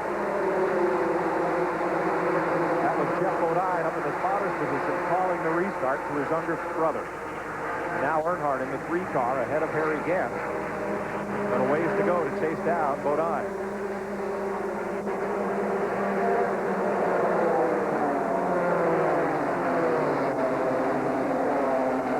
Sawyer well up high and Earnhardt moves past. Caution is out. Shepherd rolls the pit road. There's debris in turn 2. Something off one of the race cars up on the racetrack as Shepherd goes to the garage. They run back to the flag. And Kenny Wallace will hold on to that 3rd spot as they take the caution flag. The reason Shepherd has coasted in is the piece of debris up in turn 2 was his drive shaft. Here's Brock Yates. Well, Mike, I'm down here in Dale Earnhardt's crew, and as I said earlier, there are some Winston Cup guys here. Hank Jones is one of the brain trusts have been working with the Grand National crew, and he tells me that they took some fight out of the race car the last stop. They thought possibly they had a bad set of tires during that last round, and so he thinks that they're all ready to go. In fact, I think you may see Dale make a real charge right near the end of the go here. So let's watch Dale Earnhardt. In the meantime, let's go to Dale Jarrett. Okay, we've got Morgan Shepherd, who has just rolled to a stop here. Morgan, it has to be awfully disappointing. You worked real hard all day, finally got back into that lead lap. What happened? Well, first of all, we got a lap down and we made it back up, and I was run behind the 75 car, and he spun in front of me, and then I believe Butch Miller, I was okay, but Butch Miller ran in the back of me and hit me real hard and knocked me into the wall, and undoubtedly it bent my drive shaft because it started vibrating after that and it came out. Awfully tough break. You were a little under the weather here earlier in the week during qualifying. How are you feeling for tomorrow's race now? What do you mean I was a little under the weather? I'm still under the weather. I'm still not feeling real good, but I think I'll be okay. And it's just a shame that the Texas Pete car had to fall out so soon, and waiting for our sponsors, Southern Virginia Ford dealers, and all them. This wouldn't be possible. Disappointing day for Morgan Shepherd, and Rockingham is certainly not a place that you want to be feeling anyone ill at all. Well, this is yet another caution that Bobby Labonte and his dad Bob did not need. You'd like to keep that advantage the boy is earning. I didn't hear what you said. Let's go back up to Mike Joy. Harry Gant is coming in. Mike? Harry Gant's on his way on to pit road. Morgan Shepherd had the flu last week at Richmond, and it still isn't over it. A lot of us aren't. We're going to go under the hood on Gant's car and see if, hopefully, that missing cylinder is just a spark plug wire that's fallen off, or they take the rocker cover off. I think this will be a quick repair. Now, Gant is now the last car on the lead lap, so he has nothing to lose here. Here's Glenn. Okay, Chris Carrier has made some adjustments under the hood. When he gets through there, we'll find out if indeed they were able to solve that problem that exploded Harry Gant in the last few laps. The car certainly sounds like it's hitting on all six when it pulls away here, so hopefully he has got the problem corrected. We'll get a word with Chris Carrier. Chris, were you able to solve the problem? No, I really, we're just kind of speculating right now. He said it's just getting weaker and weaker. Could be a battery or something like that. Could be a valve spring. We're a little tight off the corner, too. We took some wedge out. I don't know. We're just trying to salvage the best way we can. Looks like we're going to have to wait for another day. Behind the 23. Okay, Chris Carrier giving a report there. They're really not sure what the problem is with Harry Gant. Well, one problem is neither he nor anybody else could catch Bobby Labonte. We're set to go back under green to run the final 12 laps of the Goodwrench 200. Labonte on the inside in red. Takes the green flag, and this time Dale Jarrett is right with him. Kenny Wallace in third settles in behind the lap car of Jeff Burton. Then Todd Bodine and Earnhardt. Gant now down on the apron, so that car not running well. He'll try to run the final lap. Todd Bodine, the white car now underneath the 99. 10 laps to go this time by. Starter showing 10 to go. To Bobby Labonte, chasing his first Busch Grand National win. And Todd Bodine uplaying just a little bit of sheet metal on the Jeff Burton car as he and Earnhardt move past the 99. What a great day this is for young Todd Bodine's career, as last week was for Kenny Wallace. And up front, things have changed. Dale Jarrett used these caution flags to his advantage, cooled his tires off. The green flag came back out. He jumped underneath Bobby Labonte, beat him through turns 1 and 2, and got the lead. Dale Jarrett has finished 9th and 7th in the two races here last year. His best finished 3rd in 88. Here's his brother. Glenn? Well, it's all smiles down here right now, Mike Joy. We've got John Irvin, the crew chief. John, do you feel like that extended caution period maybe cooled the tires and enabled him to move by Bobby? I think so, Glenn, but it's not over yet. Little Labonte's pretty tough, and I'll let you know in about 5 or 6 laps. Okay, they're all going to wait and see. Nobody wants to count a victory here yet. He's opened up that advantage to 2 car lengths. Dale Jarrett has in 32. Bobby Labonte right with him. Then in 3rd, Kenny Wallace. In 4th, Todd Bodine, and in 5th, Dale Earnhardt. Those cars are on the lead lap. Labonte closing, cuts into within a car length now. The time for him is running out. He may be saving up, Mike, for one last try. It looks like he wants to get underneath him coming off turn 4. I think it looks like he feels like that's his best chance to try to beat him through 3 and 4, get underneath him, and beat him down the front straightaway into turn 1. 6 laps to go. And it's for the win. Jarrett there bobbling just a little bit. And Labonte was there. He looks to the inside, but Jarrett has the horsepower. Dale has his chance to give it back to his crew for the mistake he made last year. And he looks pretty good right now, but say he's got his hands full with Bobby Labonte. That's John Irvin, Jarrett's crew chief, looking rather stoic, standing Junior Johnson-like at the wall. You see the black car, Kenny Wallace, is kind of stalking back in 3rd. If those guys make any mistakes, he's in a position where he can capitalize. gets a ways back to fourth place. And Todd Bodine, then Dale Earnhardt. 5 to go. And Bobby Labonte and Dale Jarrett will settle this one. Don't count out Kenny Wallace. He's had a great run both of the last 2 weeks. Right there in the middle of the corner. Labonte is stronger and he loses it. Labonte is around, slams the wall, blocks the wheel, and sinks it. Crossing it down. Well, I'll tell you, Mike, it was obvious that Bobby Labonte was giving it all he had. There's only 3 laps to go as Dale Jarrett takes the caution flag, so this thing may finish under the caution. Greg Domeno there in the Labonte pit, or rather in the Jarrett pit, the Pontiac rep. And Bobby Labonte, who came so close to winning it all here. His dad on the radio, trying to talk his son home. Right between turns 1 and 2. Labonte was clearly stronger than Jarrett. Let's watch them once again. It looks like he just dropped the left front tire on the apron to try to get underneath Dale, and it just pulled the front of the car right around, and the back end went out towards the wall, and around he went. He didn't hit the wall very hard, but it looks like when he came by our position that his right rear tire may be flat, so he really doesn't want to restart, I don't think, especially if he has a flat tire. Here's another look at it. Labonte right at that point was stronger than Jarrett, but the car just starts to get loose, and once it goes, it's gone. He put on a heck of a show, though, and he didn't hit the wall very hard, so he doesn't have a whole lot of damage. But he'll learn a lot from this race, and he'll get him a win before this year's over. Greg Fielden, our historian, reminds us last year when Jarrett spun from the lead with 4 laps to go, and this year Labonte loses his chance to win with 4 laps to go. Glenn? John Irvin, you got to feel a little retribution. You lost one like this last year. Looks like you're going to get it back. I hope so, Glenn, but it's not over till the fat lady sings, man. Well, I think the fat lady's just about ready to sing. We're only going to have a couple of laps left under green. She's warming up, Glenn, but she hasn't hit the pitch pipe yet. We're going to get 1 lap to race.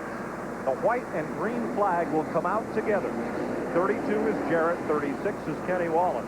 Then the 34 of Todd Bodine, and don't forget about that other black car, Earnhardt. Rock Yates. Mike, I'm with Bob Labonte. He is obviously disappointed. He did such a good job and then just made a little bit of a mistake. Race car's out of and not badly damaged, but of course victory's gone. Well, you know, that's the result of the new pit crew rule here. We're racing out there on worn out tires. Okay, we got to restart, Bob. We're sorry you're out. Back to you, Mike. Third place changes hands. Earnhardt gets past the 34 car of Todd Bodine to bring them home. Victory, jubilation, and retribution. Here is Dale Jarrett winning the Goodwrench 200 by 1/4 of a second over Kenny Wallace, Dale Earnhardt, Todd Bodine, and Harry Gant. It was a heck of a show, and as we talked with 40 laps to go, everyone gave the race to Bobby Labonte and said, hey, that's the nice thing about this Ford is anything can happen. You saw 3 or 4 late caution flags. It let Dale Jarrett cool his tires and make a run at Bobby Labonte. Bobby, in trying to get back by him, lost the car coming off turn 2. And Dale Jarrett gets his win back when he let go last year. 8 caution flags slow the average speed to 110.77 miles per hour. Not a record. We'll be back to the North Carolina Motor Speedway to meet the winner after this. Chiseled off a piece of the old rock as he has won the Goodwrench 200, trying to get the helmet off. As Mike Joy said earlier, it was not in record time. It probably would have been had it not been for the last couple of yellow flags. And look at the grin on that young man's face. Congratulations. Thanks a lot. Appreciate it. I tell you, it's a tough race. Bobby Labonte was awfully strong there. I didn't really think that there was any way I could get him, but I got him on the restart. So it's unfortunate. I hate to see him spin out. He was trying awfully hard to get his win there, and he's a good competitor. He'll win a lot of races for us. Could you see him in your mirror smoking and spinning? No, not really. I was concentrating what was ahead of me. I had my hands full. This thing gotten awfully loose, and I was just trying my best to keep it on the bottom. Guys did a great job getting me in and out of the pit, and the car just performed well. Butch Stevens and Billy Hess built this car. It's kind of a new configuration on the front, this front steer with strut rods. Something new the first time we've run it, so it's a good start for it. I'll say it was. And your brother's working on our crew, and he says congratulations. Yeah, thanks a lot. I appreciate it. He hadn't been around many of the times that I've won, but I appreciate it. Okay, the man from North Carolina. Come on out here, Dale. There's a lot of people that want to congratulate you. And the money won here today is going to stay in North Carolina, Hickory to be exact, as Dale Jarrett and his Pontiac have pulled it off here at the Rock. Okay. As he said, this is a different configuration car, something they had never tried before, and usually in this kind of racing, they don't work the first time out. It certainly did here today. Let's go to Brock Yates. Okay, Steve, I'm with Bobby Labonte. Obviously disappointed. A great race, Bobby. You're right up until the end, and then all of a sudden a little bobble takes you out. Well, you know, that little bobble was my fault. You know, I was trying to pass the 32 car there, and he was running a smooth line just like I was. And I just got up underneath him and got my left side tires off on the flat and kept digging. I guess nobody said I wasn't worth nothing. You know, I could be exciting, and I guess I was, but in the wrong sense. You know, that's just the way it goes. You know, this Penrose Oldsville run good all day. We're just glad for the team because they stuck with us all day and we were there, but just missed it a little bit at the end. But oh well. Well, what did Dad say? Well, he was pretty disappointed, but he was real proud of you all the way. Yeah, he was. You know, I have to take my hat off to him because he's a tough man, and told me not to worry about it. We'll get him again. So I believe in him, and I guess we will. The race car, you started, out of the hunt a little bit in the middle of the pack, but moved right up, and you had to feel good about the race car in the early stage. Yeah, I did. You know, we got a couple of breaks on the restarts. That helped out, but the car was good. I knew it was good yesterday afternoon. Just didn't want to get too excited about it, but I knew after about 50 laps that we were going to be all right. Just racing. It's what it's all about, isn't it? Someday you eat the bear, other days the bear eats you. Yeah, that's right. You know, we'll get him next time. Okay, Bobby Labonte, who's got a great future in this sport. Now let's go to Glenn Jarrett. Standing by with one of the hardest chargers and best competitors in this sport, Harry Gant. Harry, you had a good run early on, but the car kind of went away from you in the end. What happened there? Yeah, the Scobandy Buick, it just ran super. You know, we was conserving the tires, had a lot of power, and just sitting out there, just cooling it. And but then out there towards the last, on the restart there, I guess I broke a valve spring or whooped a valve or something, and I lost like, about 1,000 RPM. And after that, I was just history then, just hanging on. Well, you hung on and finished in the top 5. That's got to be pretty gratifying considering the way things wound up there. Yeah, we're real pleased with the performance and everything. Just whatever went wrong there. I could have overwhelmed it when I restarted that time, right after the 44. There at the end, how they didn't go by, I figured, well, I could step back here and save these tires a little bit, and then all of a sudden, it went bam. It wouldn't run. So we had a restart, and I was trying to I think I might have broke a valve in. Well, I tell you what, it takes a real man to admit that he might have been the one that did that. So better luck tomorrow, Harry. Harry Gant, as we have a look at the point standings. 6th career Busch Grand National victory, as we look at the rundown, for Dale Jarrett. He had 2 wins last season, and he picks up his 6th career win here today. Kenny Wallace, finishing 2nd, will move up in the Busch Series points to 3rd. Dale Earnhardt will hang on to the point lead with his 3rd place finish. Todd Bodine, career best, 4th today. Great run for young Todd. Harry Gant finishes up in 5th. Those cars on the lead lap. A little further back, Bobby Labonte credited with 6th. Ed Barrier gets 7th. Jeff Burton is 8th. Robert Presley is 9th. And outside pole sitter Jimmy Hensley comes home 10th. Tom Peck, then Tommy Houston, David Green, Joe Nemechek, and Tracy Leslie. Tommy Ellis, along with Cecil Eunice, Bobby Dotter, Rich Burgess, and Ed Fareed, round out the top 20. And I'm corrected, it's the 2nd best career finish for Todd Bodine. He had a 3rd at Dover last season, backs it up with a fine. A 4th place here today with that Clyde McLeod-led crew. Great Busch Grand National race here today, Sunday, live on TNN. The Winston Cuppers in TNN's inaugural presentation of NASCAR Winston Cup Racing Live, the Goodwrench 500. Airtime will be 12 noon on Sunday. Here's Glenn Jarrett. Now we have current Winston Cup champion Dale Earnhardt. Dale, one of those days where you just pedaled hard, just couldn't quite get back to the front. Well, the car got a little loose there on that first run. We changed tires and got tight, so it went right the opposite. We had adjusted for the loose, and then it was too tight that last run. So we just worked with it. We got took some wedge out on that one caution. It really didn't help it. We were just dodging and racing on best we could do. Well, there you have it from Dale Earnhardt. Do you think that the things you learned today are going to help you tomorrow, considering this excessive tire wear? Well, I think so, but you can't really figure these radials out. The track wears, and one set, you might be a little tight because of the track and the rubber, and then the next set you might be a little loose. So we're going to give it all we got, and congratulations to Jarrett. He beat himself last year in this race, and I beat him, and it's about his turn to win down here. And, Kenny Wallace and Todd Bodine, them guys did good, too. Okay, that's the word from Dale Earnhardt. The Miller pit crew of the race, we've kind of voted around, and two votes up here in the booth go to Clyde McLeod and that Todd Bodine-led crew, so he'll get the Miller pit crew of the race award. Plaque presentation for today from the folks at Miller Beer. Our thanks to Brock Yates, Steve Evans, and Glenn Jarrett, who cover the action down on the pits today. For my broadcast colleague Phil Parsons, this is Mike Joy saying stay tuned Sunday for the Goodwrench 500. TNN Motorsports.